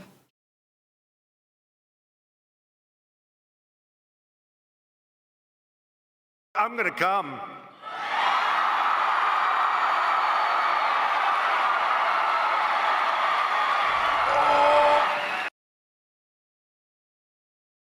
it's like for a joke and we're like just boys and we're just like taking a joke. Oh, he got it. Or maybe he spat on it. Like either way. Okay, anyways, the point is she's saying, I wouldn't have done that. I never even thought. You did it though. Those were what you did. And so what happened? Like I feel like I'm losing my mind. Does she think that we don't have the screenshots anymore? Like the proof is in the pudding. By the way, in case anybody forgot, check this out. Do you want the bra, Adam? Do you want the the bra and panties. Tweet right now. Talking about a young boy right there. You want the bra, Adam? Oh my god, you're so funny, Adam. Do you want the lingerie? This is who she's talking to right there, by the way. This is who she's sending those texts to in those screenshots. This. She said she wanted to send me her lingerie. I'm not lying, she did.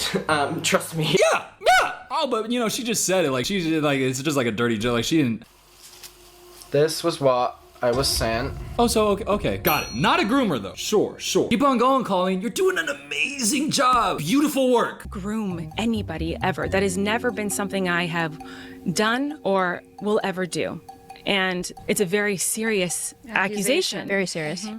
So when those kind of words started being thrown around, that's when I kind of was, I kind of shut down, and it really was, that was devastating to hear. Oh my god, I'm a victim. I'm devastated to hear that people describe what I did to them. God, that sucks. All I did was text a group chat full of kids and individual kids separately who are, as we can see, very young, very inappropriately. Send him some lingerie, be like, Adam, oh my god, you can't be doing that. Okay, like she was literally like 30 here, bro.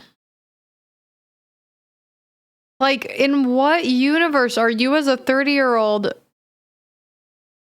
knowingly messaging a teenager at all, but then on top of that, like, being weird? Like, it's just like, what? No, you're just a little kid, but I'm gonna send you lingerie through the mail, and then I'm gonna ask you very inappropriate questions in a group chat, and you're gonna be pressured to respond. Yup, send a pic. But I would never do that, though. Technically, I did do that, but that's not what it is. What is it then? She is doing the same old song and dance that she did way back then, and I think that what she has not understood, and what makes this worse than anything before, is that she thinks that this ukulele apology turned into a huge thing because it was the ukulele. Sure, it's absurd, and it's psychotic that she did that. But the reason that it is because she's doing it to something where it's so clear that she actually is so in the wrong and the victims are so in the right, and there is so much evidence, and she was still doing this. What? Oh, you don't care? Oh, okay. I thought you wanted me to take accountability, but that's not the point of your mob mentality, is it? No. Your goal is to ruin the life of the person you despise while you dramatize your lies and monetize their demise. Look at her ass smile right there. She literally thought that this would crush. She thought she was eating down, bro. Like, she genuinely, and like, in some... a case could be made that she did, but like not for the reason she thinks she did. She did because it was like maybe one of the most insane things anyone's ever done. Like insane apologies anyone's ever made. Like especially online. Like for sure the biggest YouTuber apology since like Bye Sister.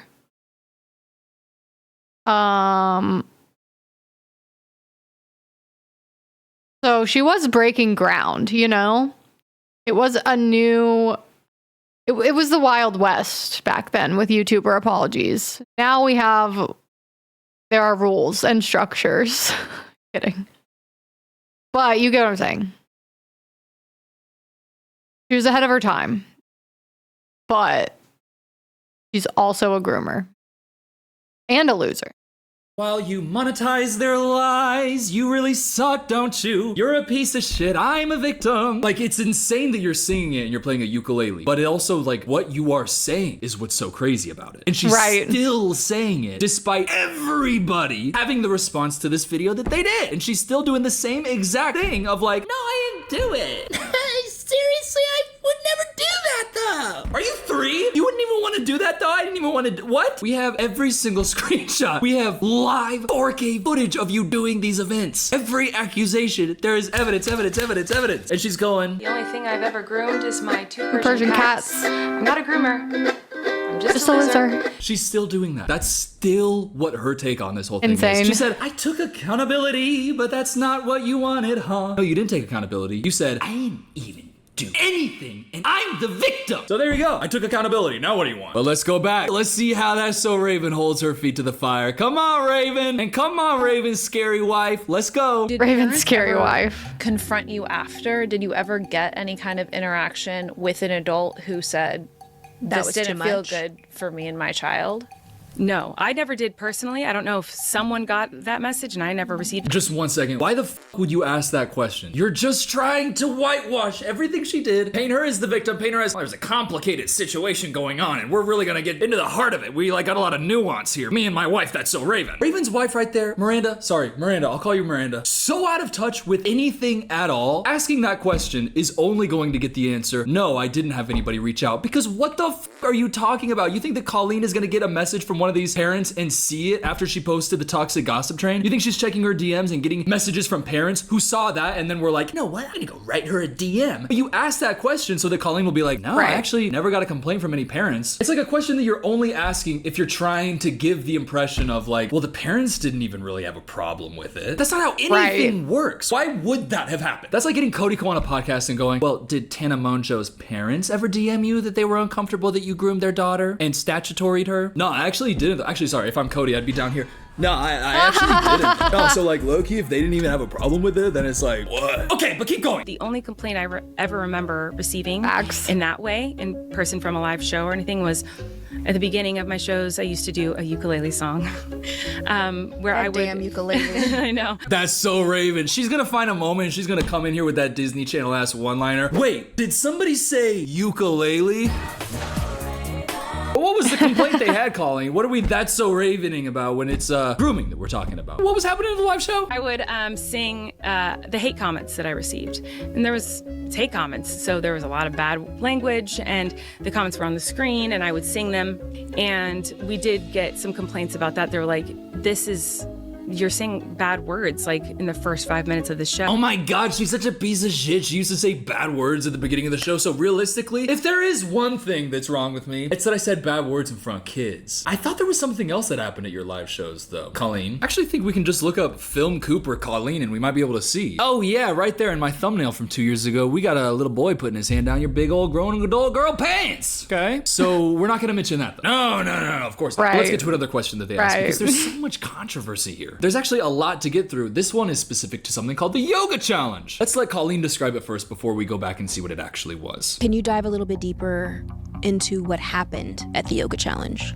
It was a challenge on YouTube for a while for people to try out different yoga poses. Like couples would do it together because if you're not experienced in yoga, it's difficult to do. And so since I'm a YouTuber on my live show, sometimes I would do challenges from YouTube. So I did that challenge and I'd have people come up on stage and we would try out different yoga poses that popped up on the screen. Okay, excellent. So this is another thing about the live show, which she was like, nobody complained about anything at the live show. What did she do at the live show? Before we get into her explanation, because it sounds like she's saying, well, it's like a YouTube trend. Like we're just doing a YouTube trend on the thing with a child. Keep in mind, this is a child. Well, this is what Becky said. Becky is the girl in this picture. I've been debating posting this picture, but this was me on stage. She encouraged her fans to wear revealing clothing so we would get called on stage. And then she exploited us in our bodies for her own gain. So yeah, I'm okay with calling her a predator. I'm so sick of people being okay with calling Colleen out, but then stopping when it comes to using certain terminology. It's okay to call her a groomer and a predator because that's what she is. Normal people don't do what she does to children. The whole bit here was that I farted while in this position, which is one, really childish, and two, fucking embarrassing when you're already in a vulnerable position. I was only a teenager here and you can see that I had to stop and cover myself up before I even stood up.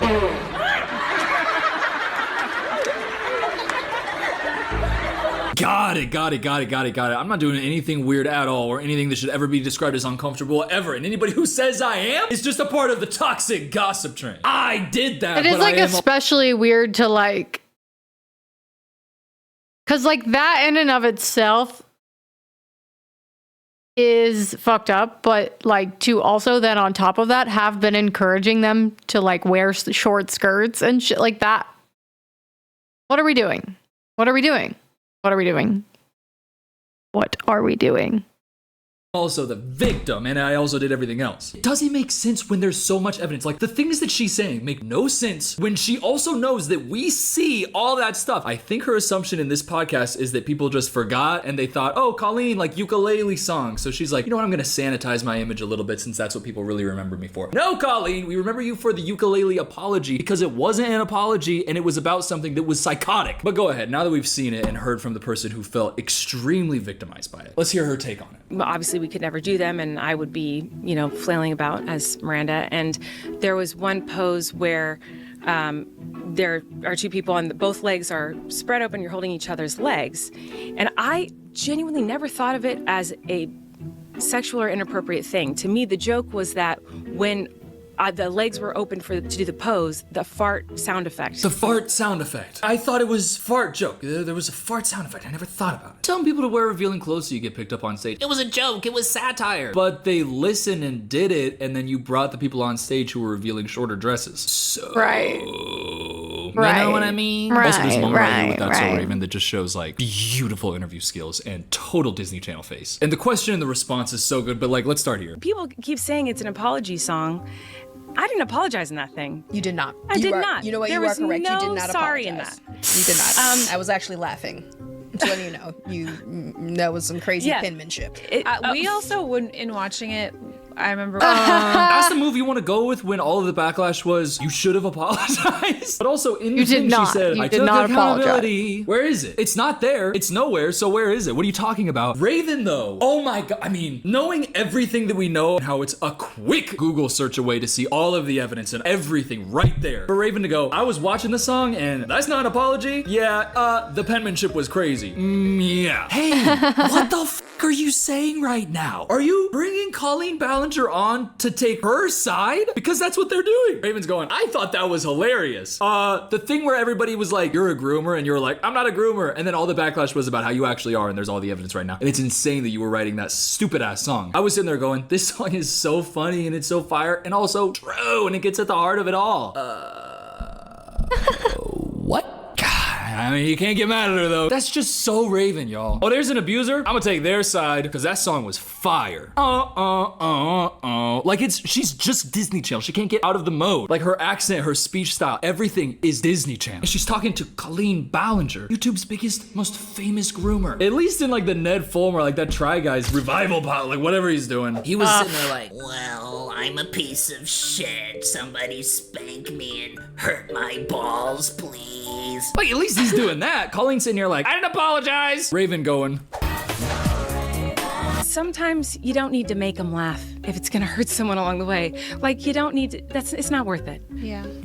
Yeah. It's so crazy to have that tone of, yeah. When you're sitting across from somebody who is deflecting and downplaying completely all of the actually true grooming that she did. And you're going, yeah, no, that's a really good point. You really have grown. And the entire time not holding her like to any accountability at all, because obviously they don't actually think that she did anything wrong, which I have to think means they didn't do any research at all. But then also, I feel like they did, and they just are on her side, which in that case, the fuck. There is one thing that they didn't even address throughout the entire podcast, which is one of the other like massive elements of this whole story, which is just like, Raven, lock in on life. Figure out what the hell is going on because you're clearly lost right now. Got a groomer sitting in front of you and you just love them and are like not at all caring about anything that they actually did. And you have like just fully an opinion that's on her side, which is insane to have her on your podcast and like do that. And it's like a platform where you're trying to whitewash everything. Like whatever. But they didn't even talk about one of the biggest elements of the whole thing. At least with the other stuff, they talked about it and then we're like, we don't think you did anything wrong at all. And Colleen was like, me neither. But there's one that they didn't even do that for, which is the Trisha Paytas thing. I'll just read this recap real quick from E! News. This week, back then, a former fan of Ballinger, Johnny Silvestri, alleged that the YouTuber used to send not safe for work photos and videos of Trisha Paytas from her OnlyFans to him in order to make fun of the new mom and her body. Silvestri posted several unverified screenshots to his Twitter on July 3rd of a few of the interactions between him and Ballinger, and also claimed Ballinger would host viewing parties to make fun of Paytas. This is something that Trisha has talked at length about, where she was very upset of like, this was going on and now you're gonna talk about it, but like, what the f***? This was happening? Fuck y'all. I mean, look. They were like doing a podcast together, I'm pretty sure. I don't know if it had already started or if it was like coming up, but they like had literally just, it was very recent, had like started a podcast. And then like all this came out and Trisha was like, what the fuck?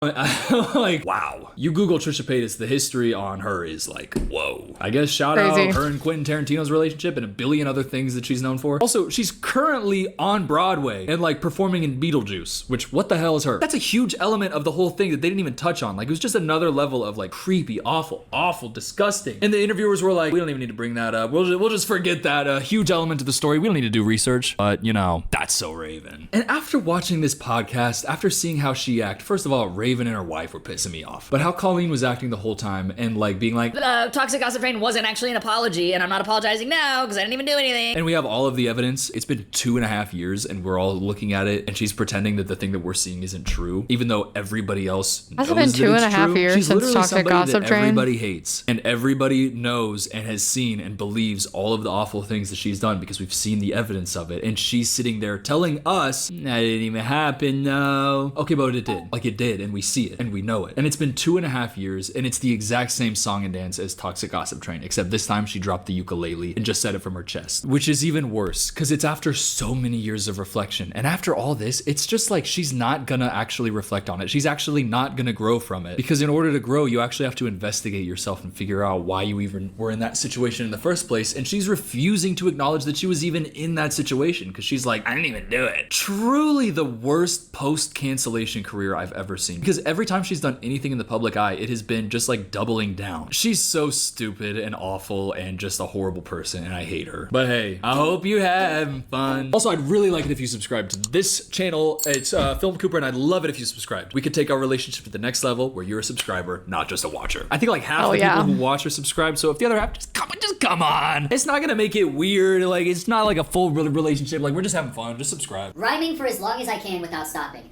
The toxic gossip train is on a track full of lies. It's in your hair and it's there like lice. Your mind is poop and your feet are dumb. You walk around with a golden thumb. Everything you touch will turn to poops. I don't know. I was trying to do a little rhyme thing where I would just rhyme until I couldn't stop, but honestly, not a single word made sense. And that's fine. Bong, are you around?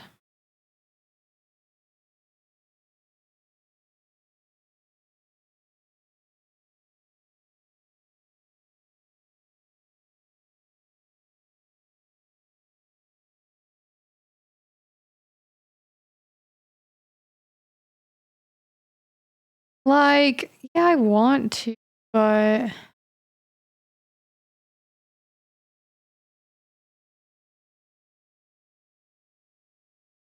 I don't know. I guess I could, low key, I could play Zelda.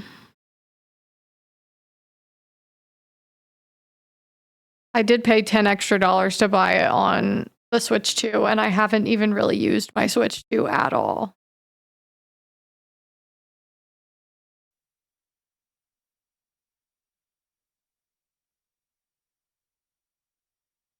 Fuck around with this until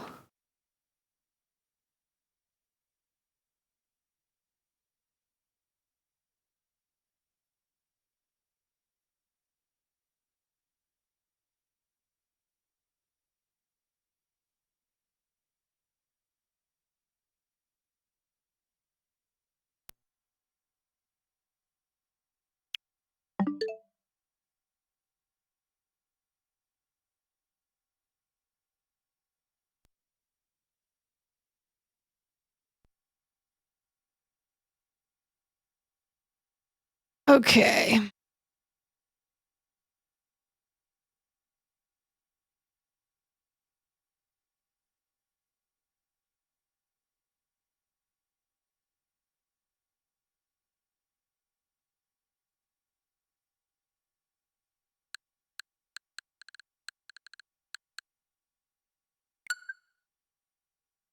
God damn it. Should have known that that was going to happen.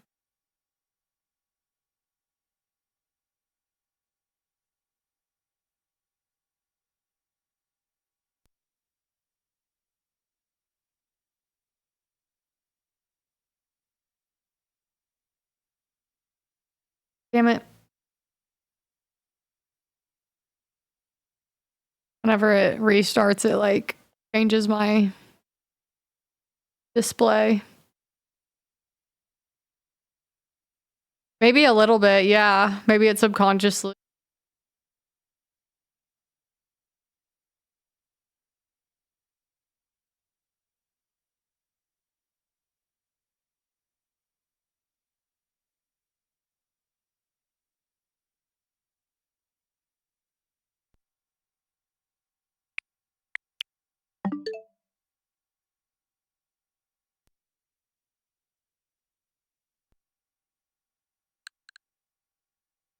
Okay.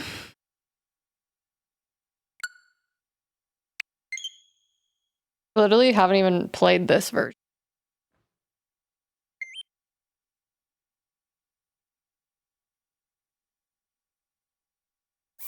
Oh, I'm gonna have to get used to the buttons.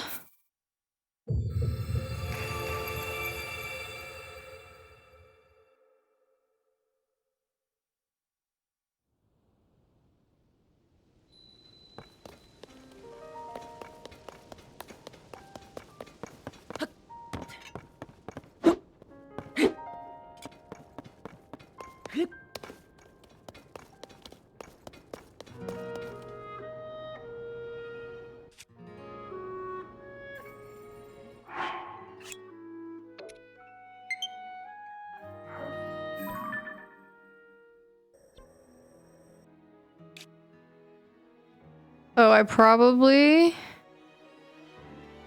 pinged that to fucking shit. That's gonna be so annoying to get used to. Okay, hold on.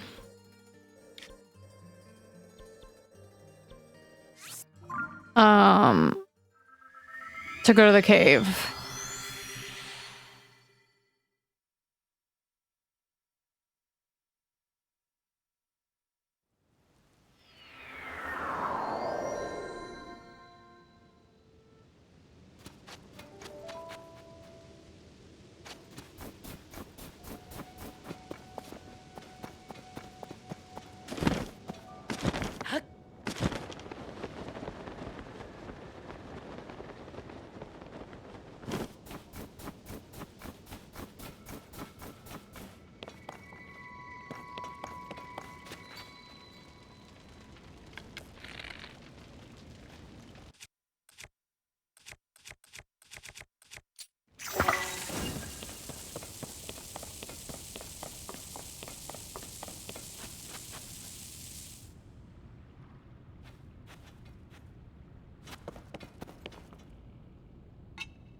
Okay.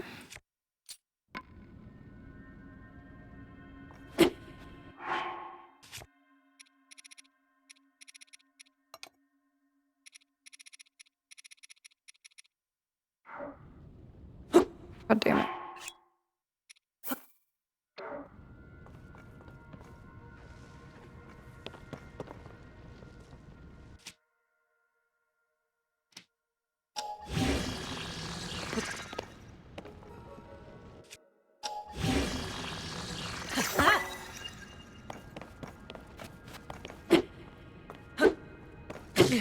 Okay.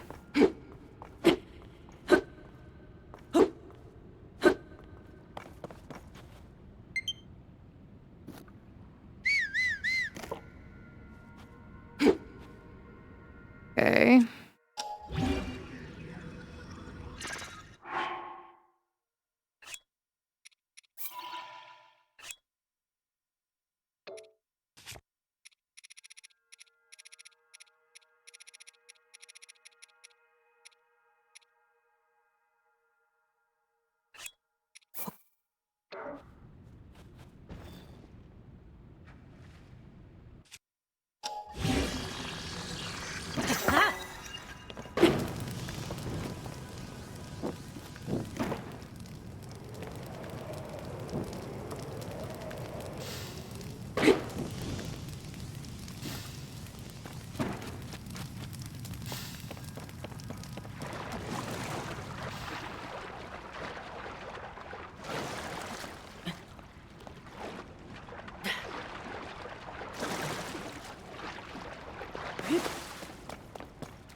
Keeping my distance, relearning the controls.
Okay.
Is that healing my health at all?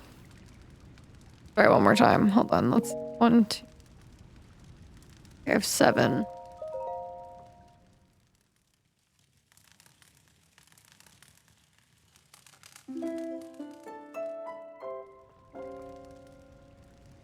No, it's not healing my health at all. Okay.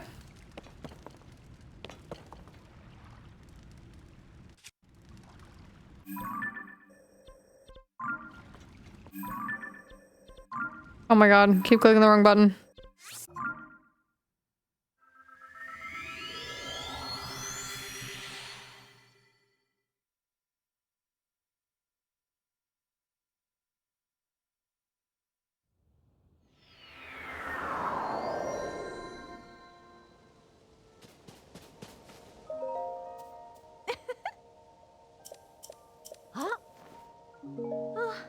Oh shit. Oh my god, bro. If I keep clicking the wrong thing.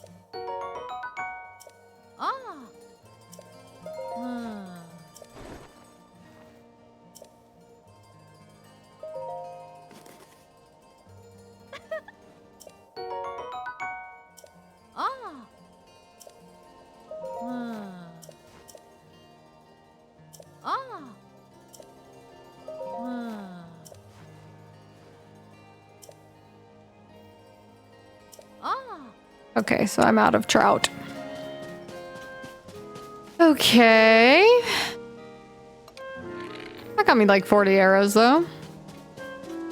Okay, let me go pick some fights with some little guys.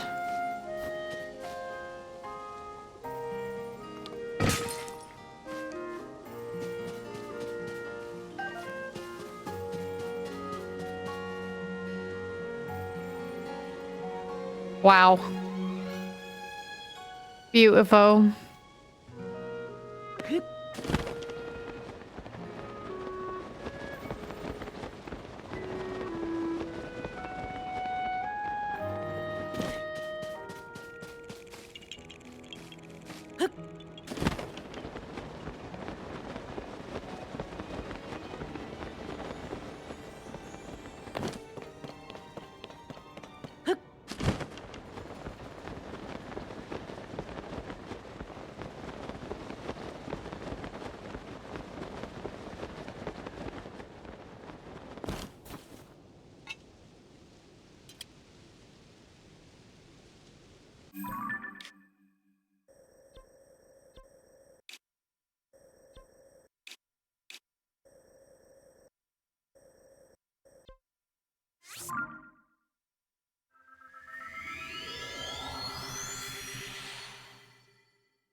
I wonder why I have a sword here.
This is like the only thing I need to be before I feel like I can finish the game.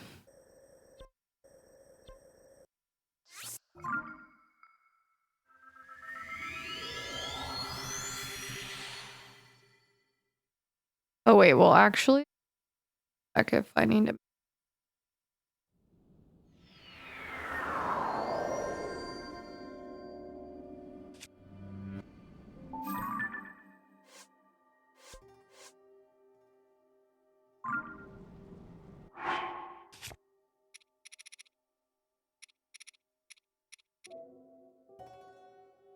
I could make more.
Well, I guess I could go to the other shops.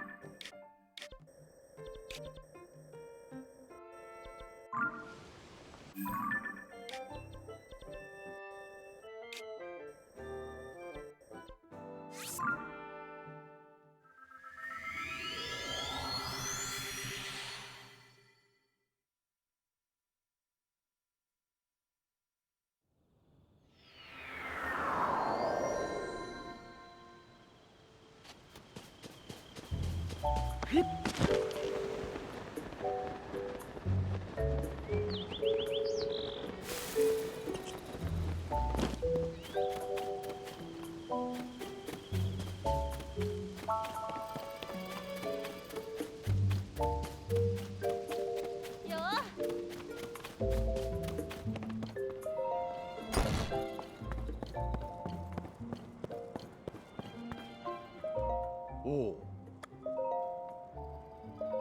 Aha. Oh. Oh. Ah. Oh. Oh.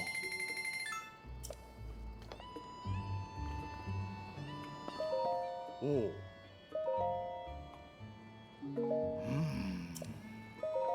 Oh. Aha. Oh. Oh. Oh. Aha.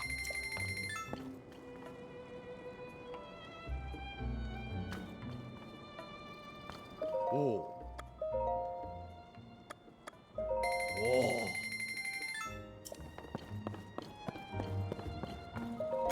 Yeah? Oh!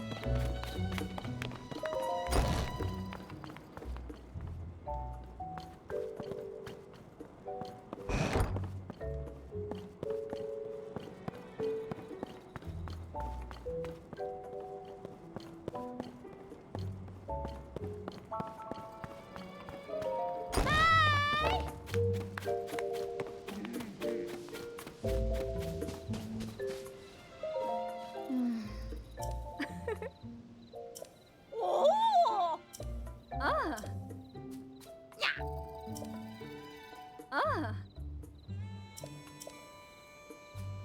Whoa. Ah!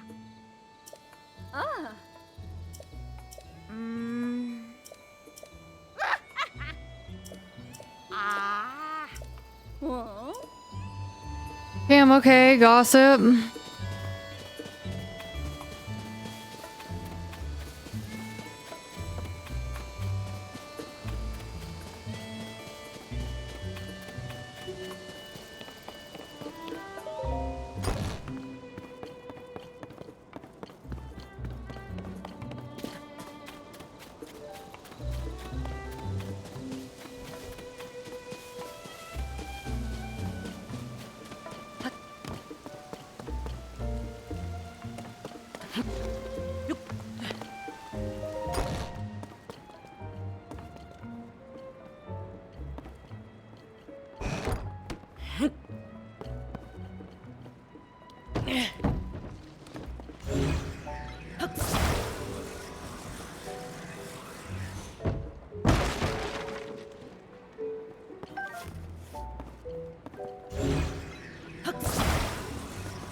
Damn, where can I get wheat?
Ah.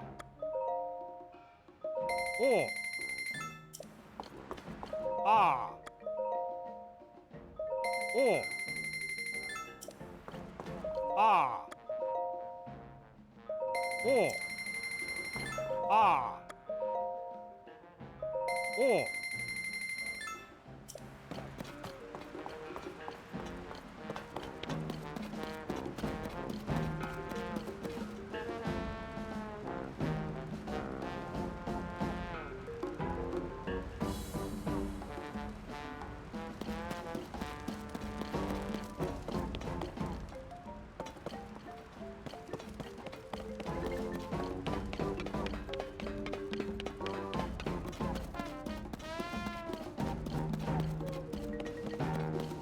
What's up, Uncle Dom? Yeah, I'm hoping so.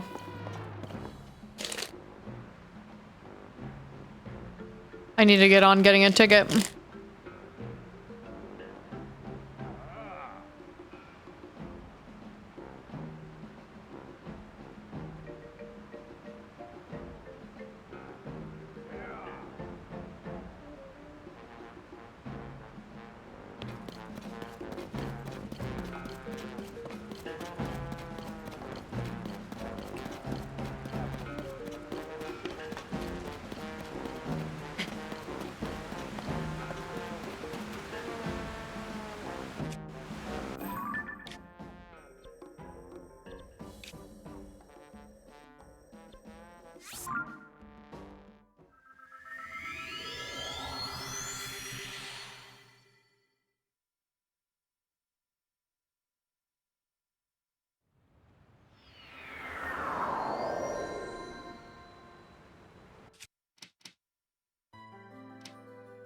Hell yeah.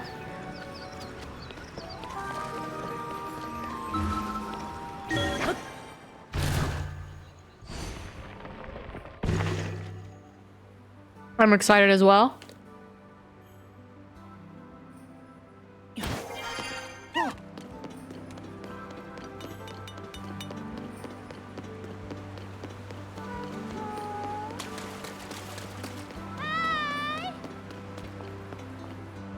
Oh.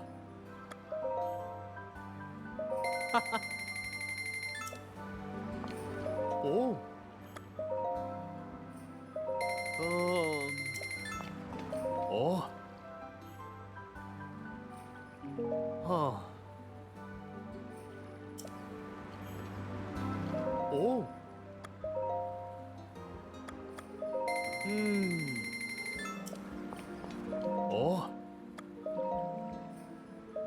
Oh.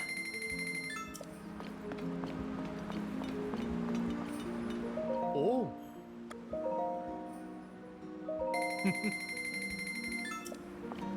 Oh.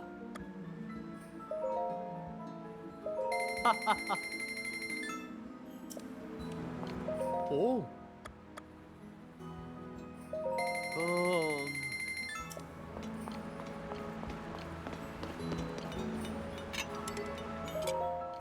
Hmm? Oh. Oh. Oh.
Oh. Oh.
Oh.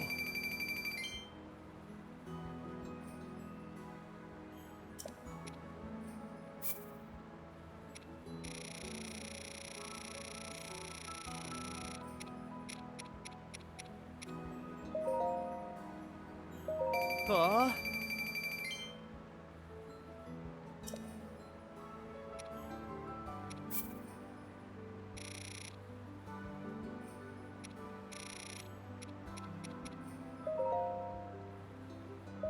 Oh.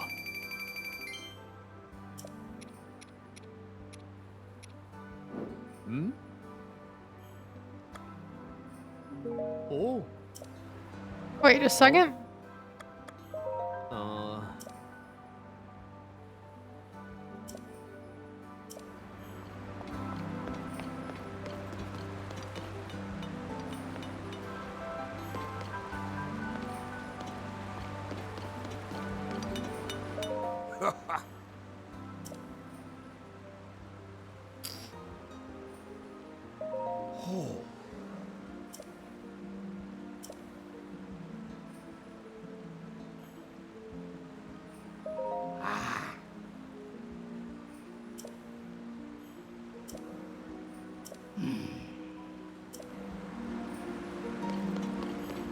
Damn, can't believe I have to make a new one every time it breaks.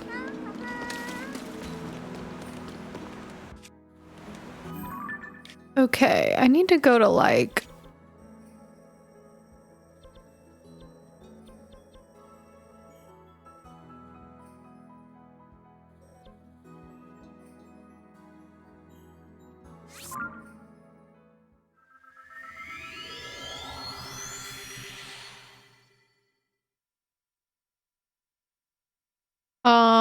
I mean, it's kind of an old picture, just like an event I went to a couple months ago. Oh, and I didn't realize.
Oh, fuck.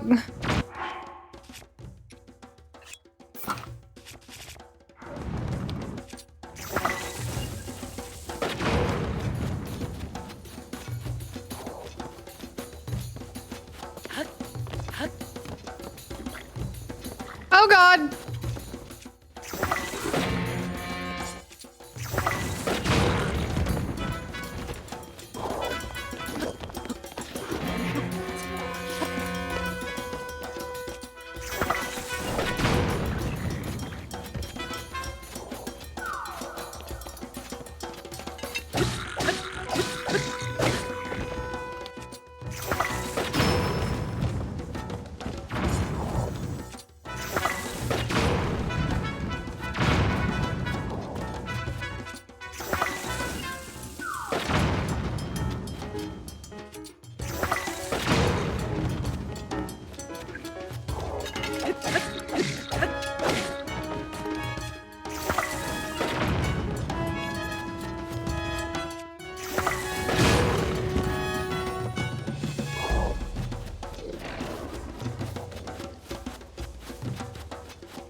Yo, what's up, Lucas?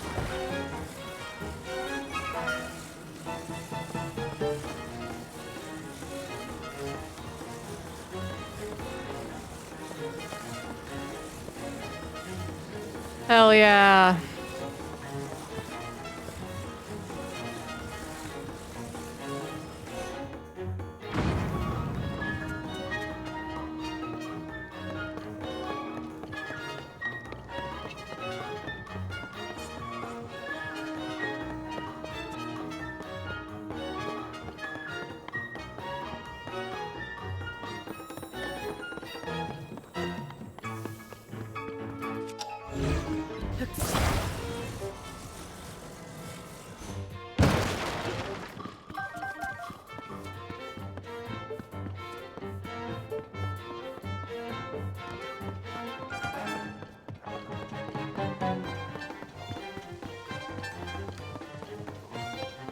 Hey, you stupid idiot.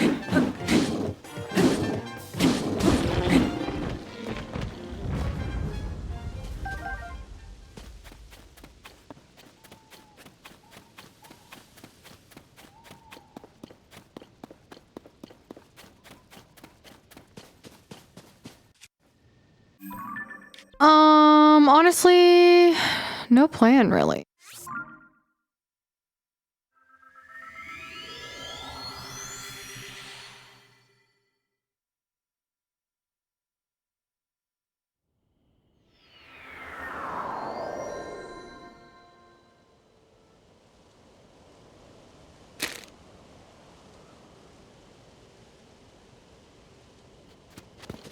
I genuinely think I've done all the side quests, but yeah, just kind of roaming.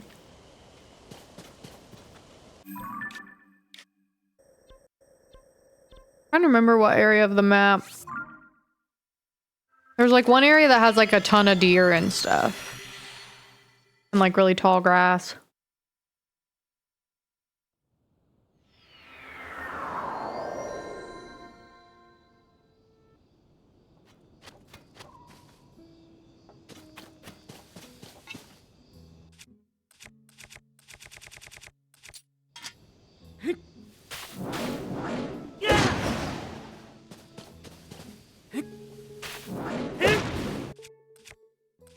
Okay.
Can't eat those.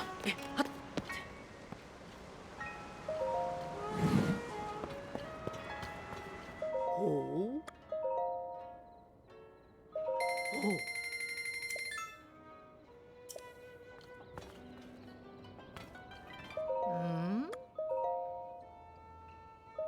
Oh. Oh. Ah.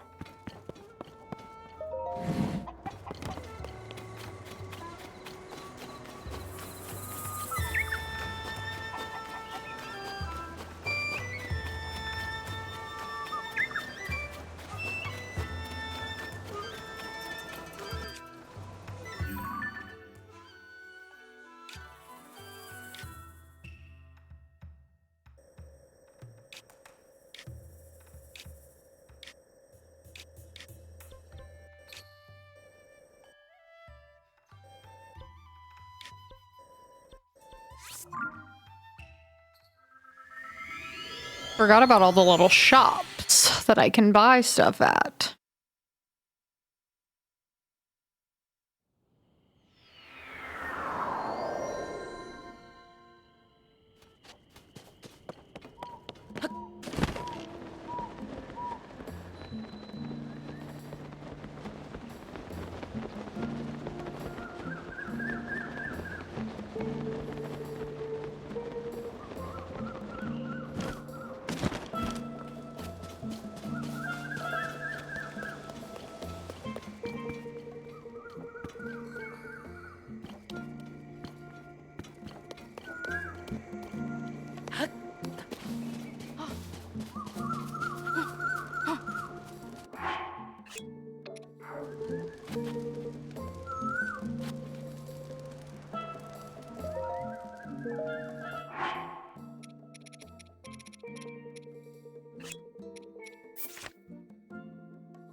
Nothing really.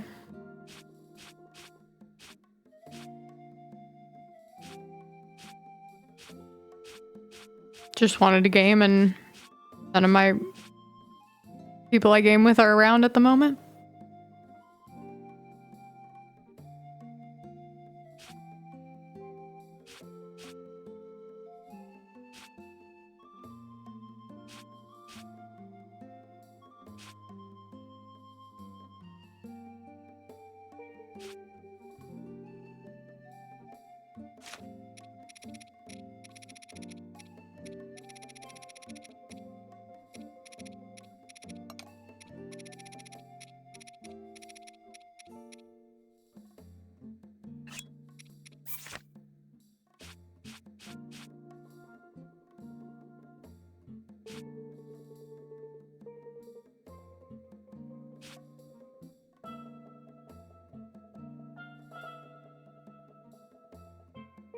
I do have a ton of recipes. I think I have all of them.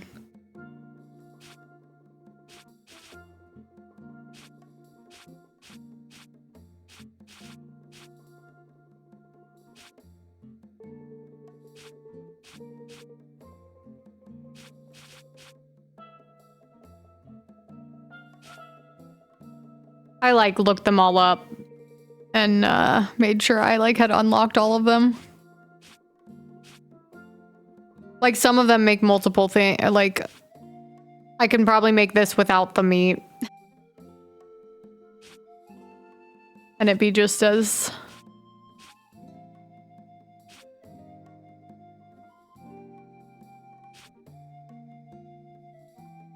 Okay, interesting. I'm trying to figure out what like the best one to make is.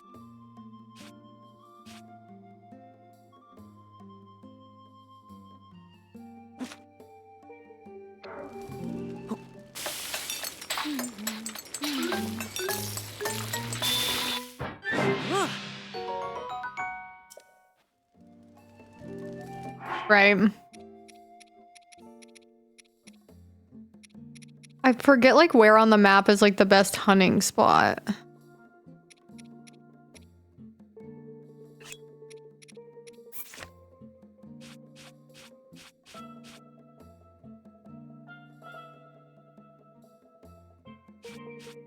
I fucking need wheat for everything. Where do I get wheat?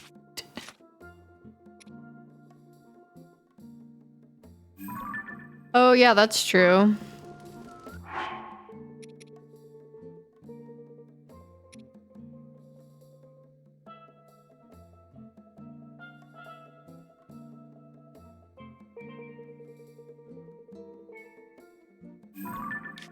Okay.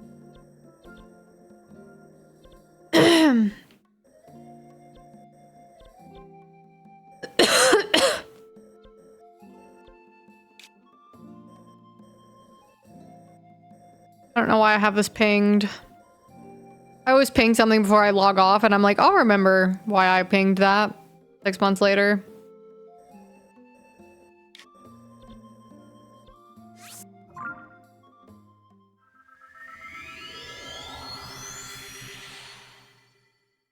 T-Bong, I knew it was called Tabantha Wee, but I literally didn't realize there was a place on the map called that.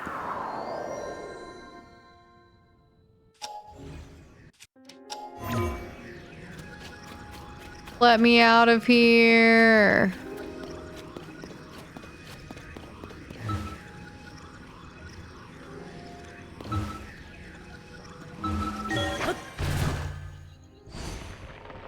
Imagine how painful that would actually be.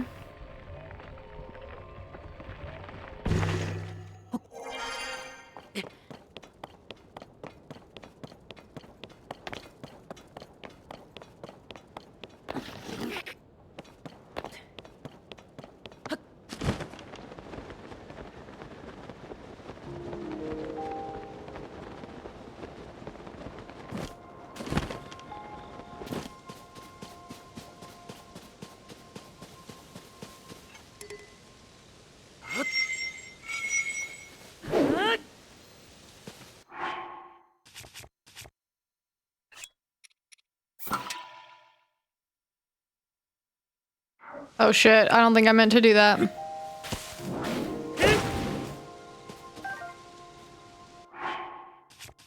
I think I meant to do that for one. I don't even know what I destroyed on this, and it was probably something good.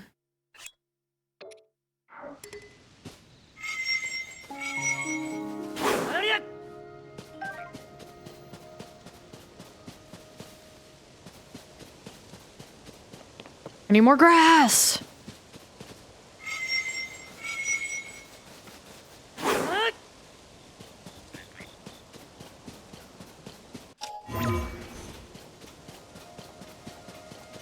Hey. Oh, I bet this is a Yiga. Oh, maybe not.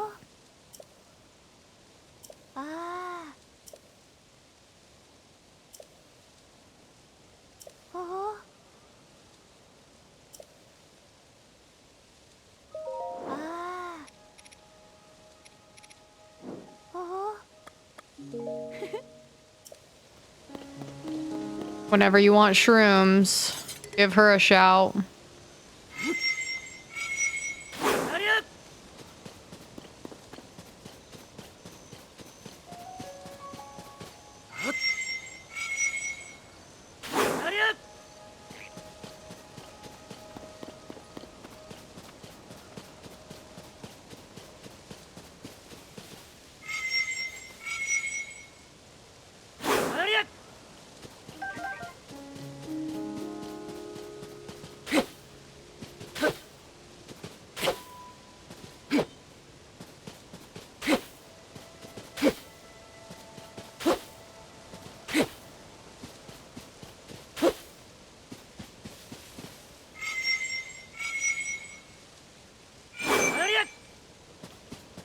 So many frogs.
any of these clothes make me walk faster? No.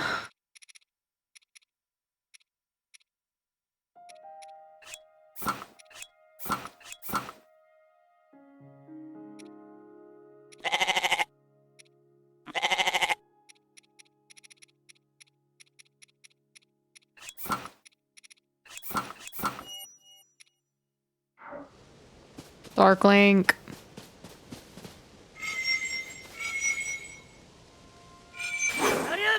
God damn, frogs!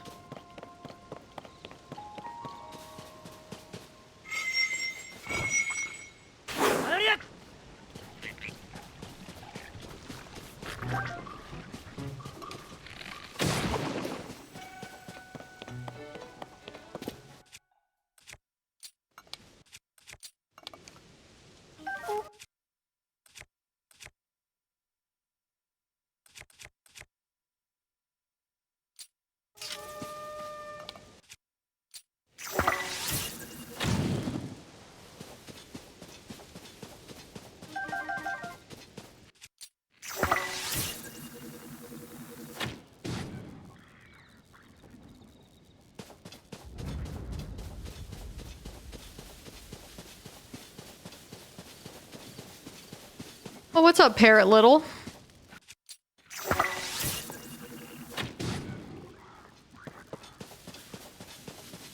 Oh, I haven't either. I like heard someone use like some of the little tunes in the background of their video earlier I was watching. And I was like, I was waiting on some friends to game and I was like, I could play Zelda.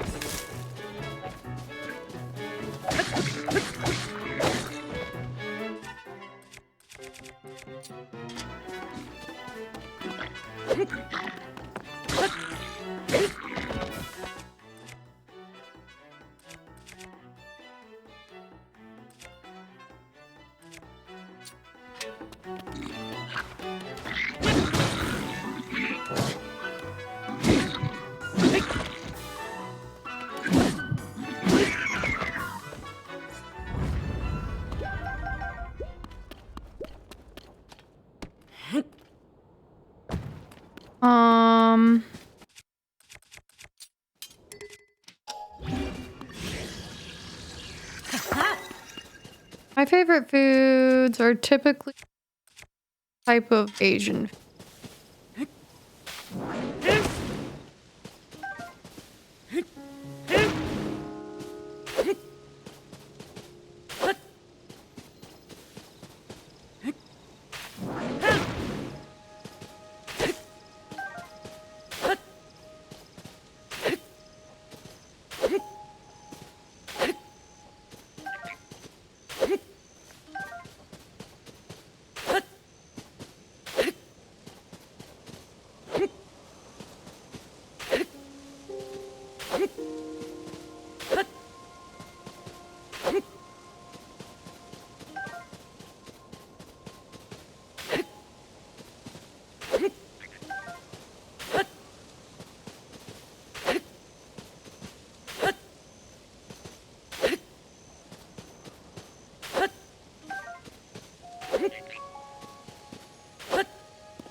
Yo, Greg. What's good?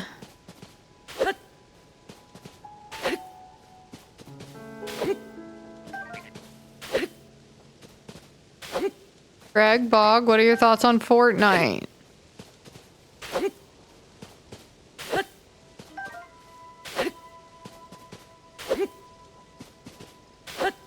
Yeah, I'm just mowing. Just farming, looking for my wheat.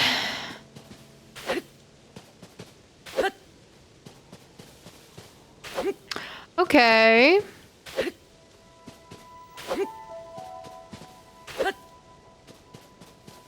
Damn, Greg can't play golf because he, well, unless it's not crossplay, is it?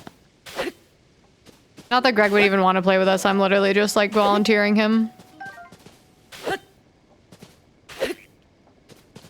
I mean, same, but I just never play, so. And I see you on with Keith. So. Fine. Fine.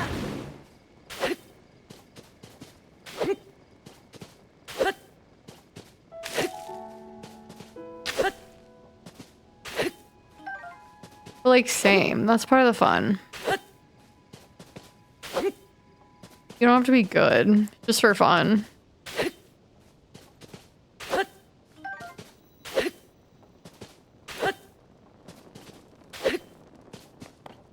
Okay, maybe that's enough wheat for now. Okay, where should I hunt, you guys? Where's the best hunting place?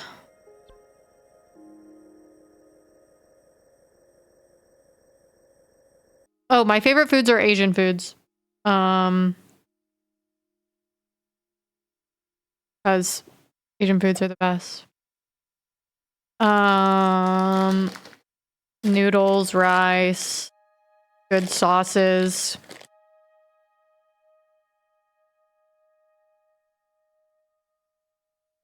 Burrito.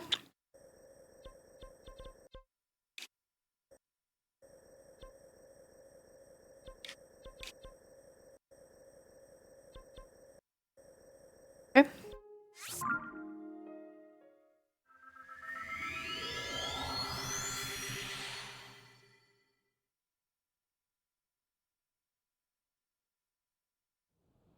Interesting.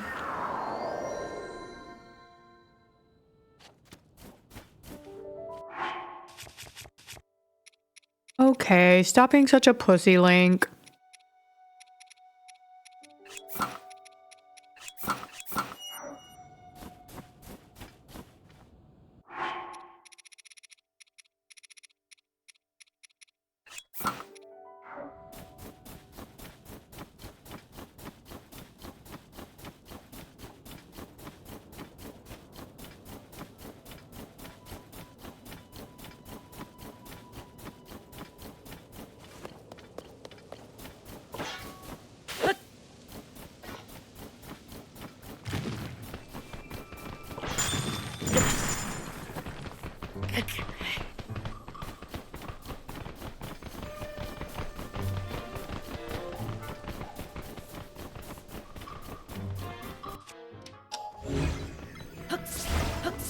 Oh.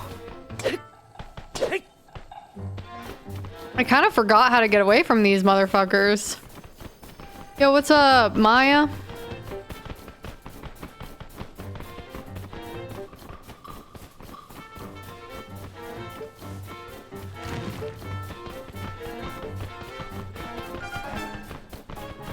Leave me alone.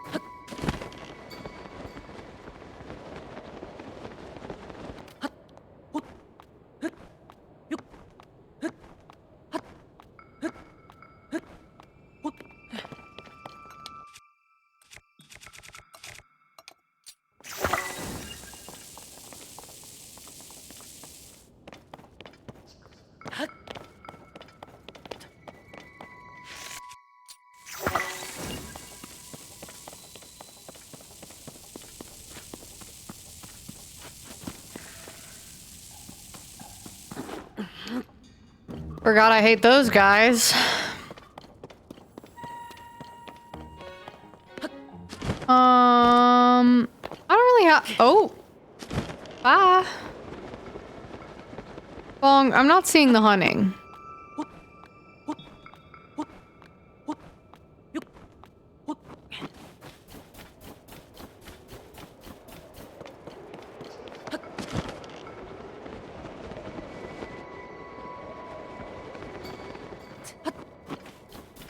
I don't really have plans yet.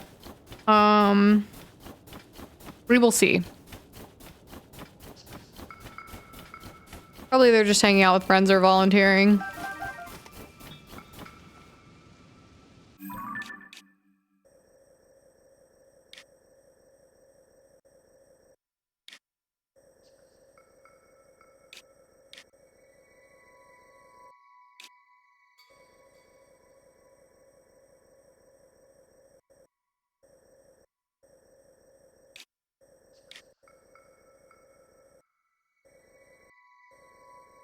Ah.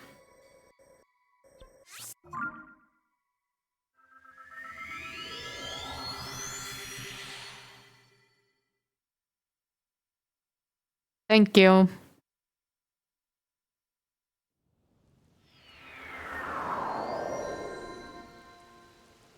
Oh, this is my favorite thing.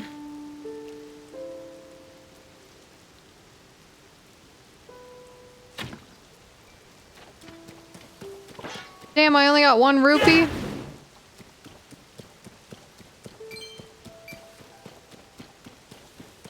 Yes, okay, this is where I was thinking of. Thank you.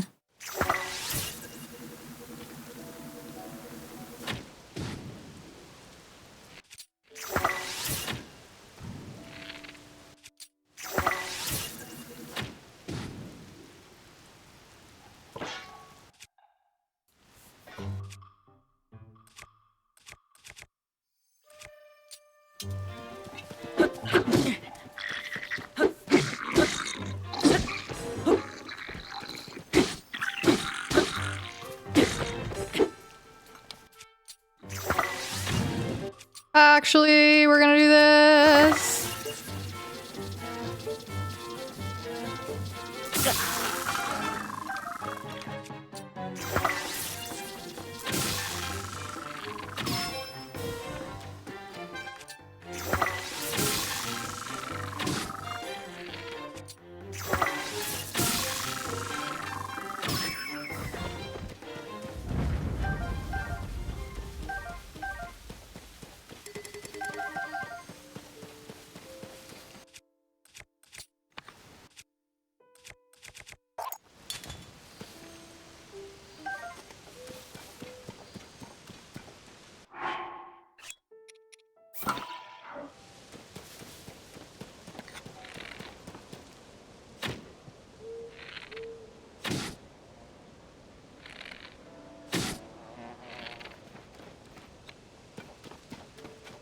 Okay. Ah! Jesus Christ!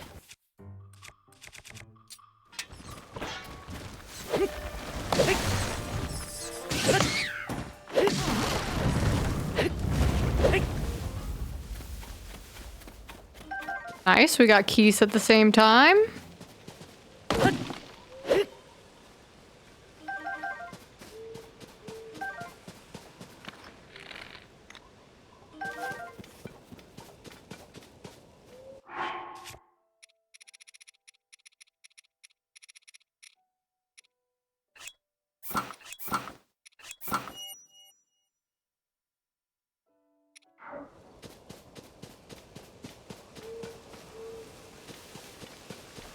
Damn.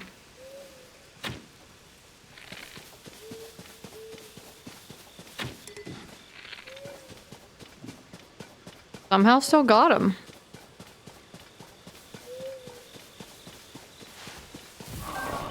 Oh, is that necessary?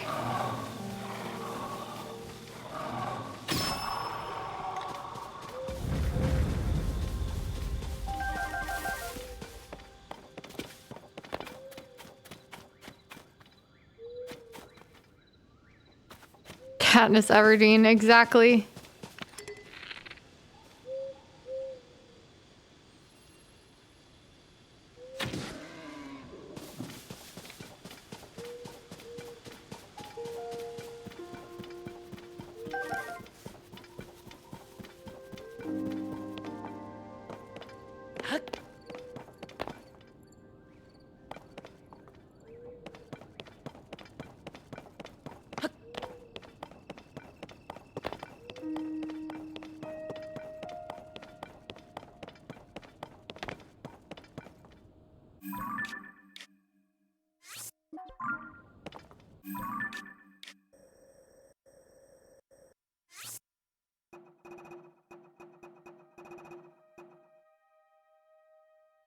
don't know that I'll remember any of these. Maybe this one?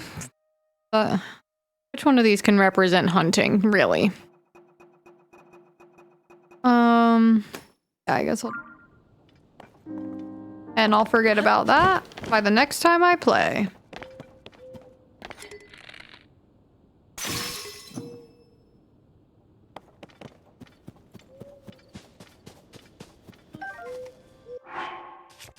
I need more bows. That's for sure.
Yeah, there should be like a bow and arrow icon.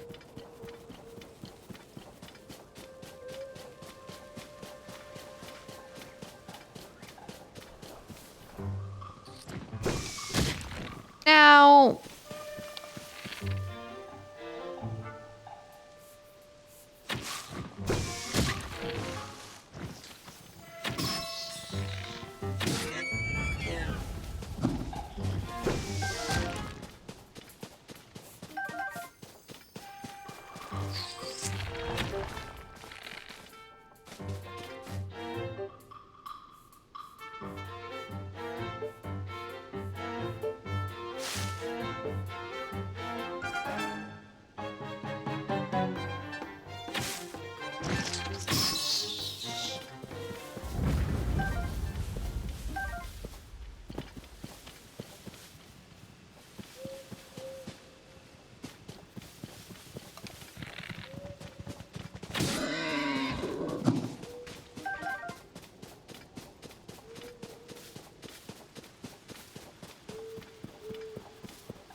now, do it again. I fucking dare you. Fuck! You did it again!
He turned into an acorn? The squirrel turned into an acorn when I shot him.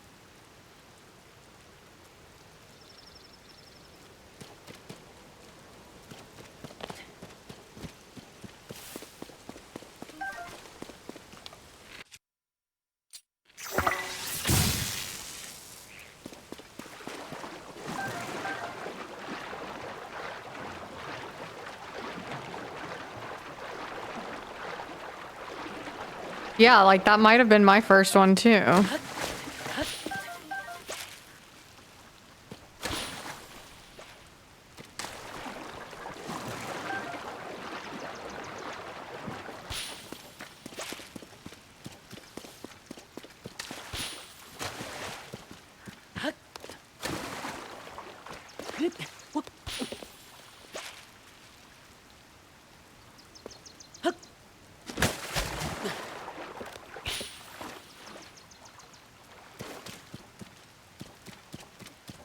Okay.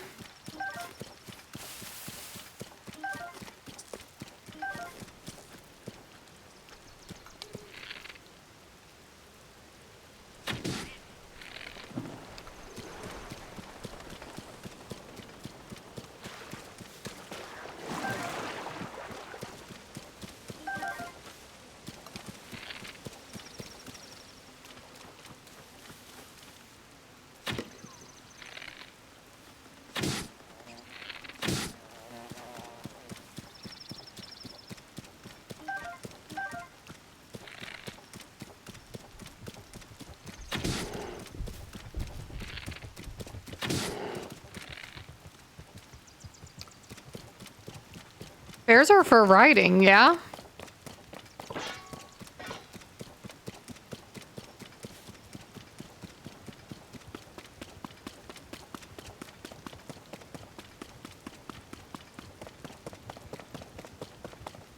Damn, he went away.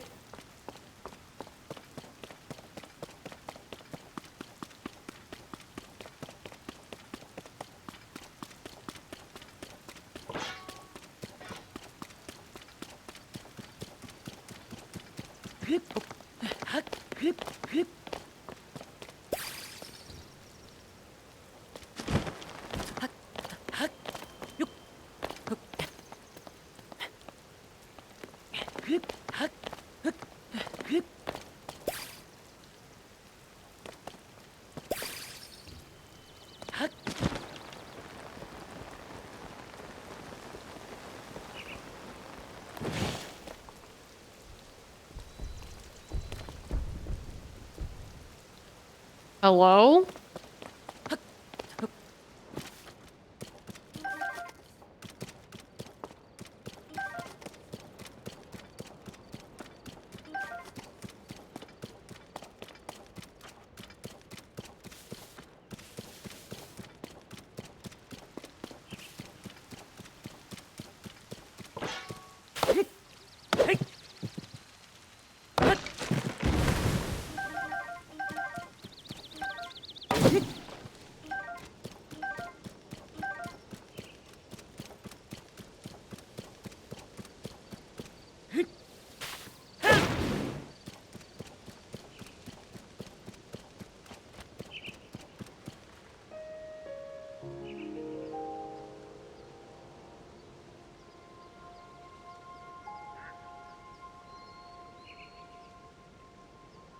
Damn, it's already 10:30?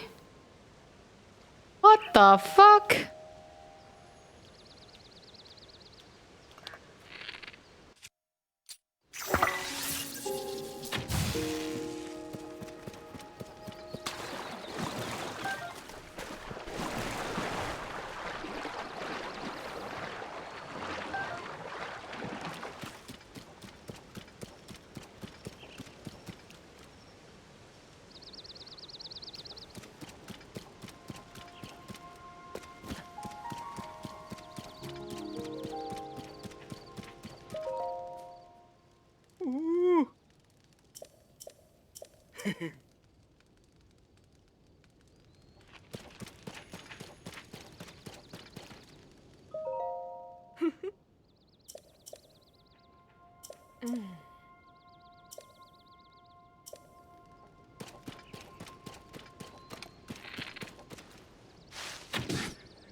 Oh.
The ducks kind of suck because, like, once you kill one, they all fly away.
Damn it.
Come on, throw your little arm at me, guy.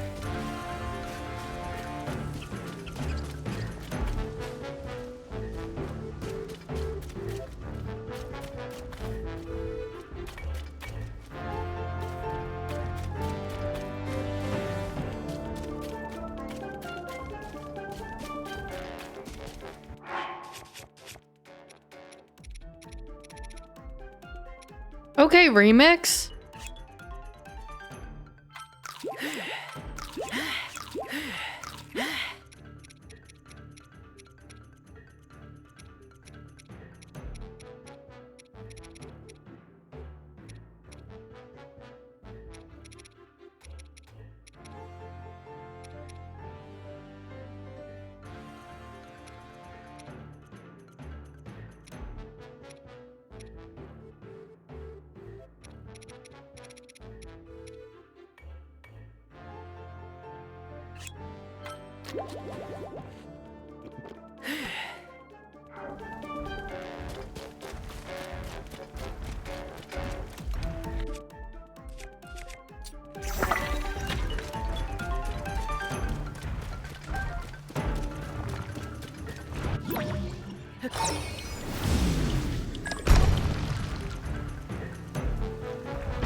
Damn it!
Ah!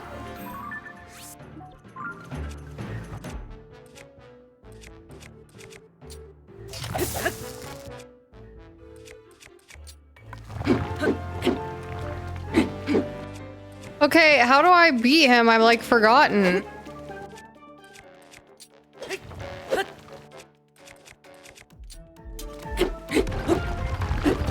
Oh, it's on his back. Yeah, I see it now.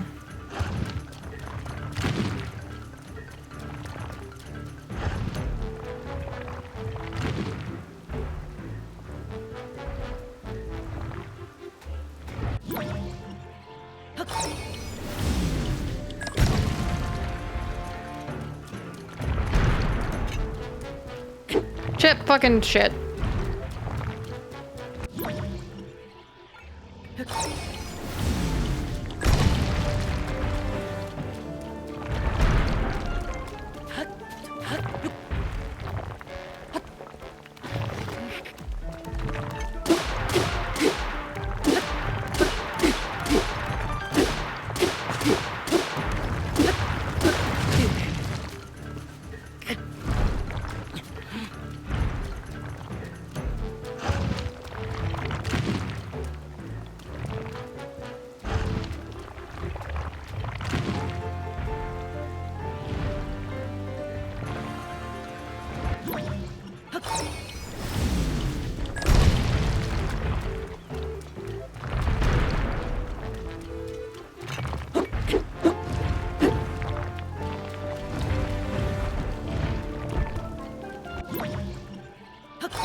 Let's go.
Okay.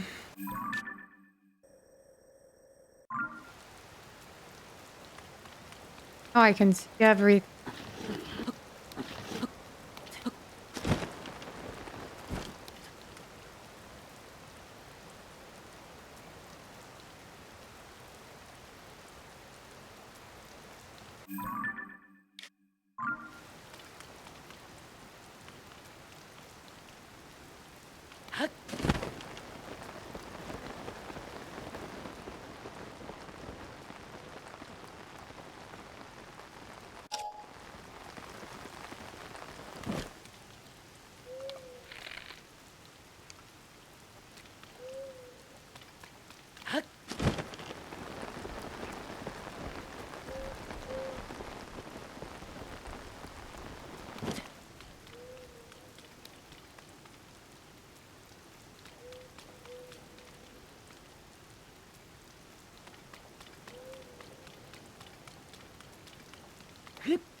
Damn, I can't believe I, like, multiple times have found, like, a whole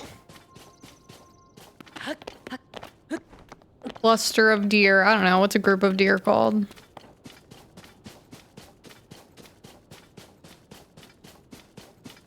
A herd. That's, yep. Makes sense.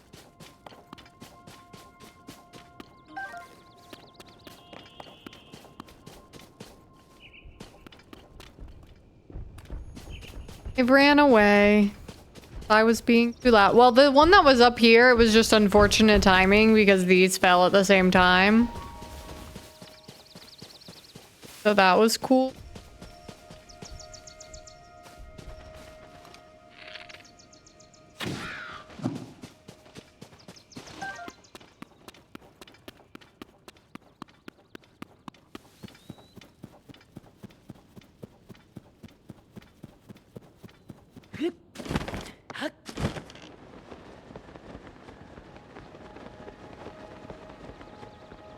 Right? It is a small bird, I guess.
Oh my god, it's 11:02. Holy shit, time flies.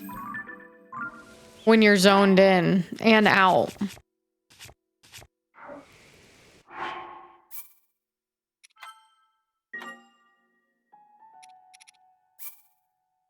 Damn. Well, thanks for hanging out. After a couple days of that, I will eventually watch a YouTube video on how to beat the Lionel in the depths, and I'll fucking attempt it. But I need to like get back into the swing of it a little bit. Anywho, peace and love. I probably have plans this weekend, so I don't know how much I'll be streaming, but worst case, I'll be back Monday. And if not, probably Sunday would be the earliest. Because I'm pretty sure, well, no, that could, you know what? I just don't know for the weekend, all right? And then probably, or for sure, back Monday. You never know, right? Okay, peace and love. Illy.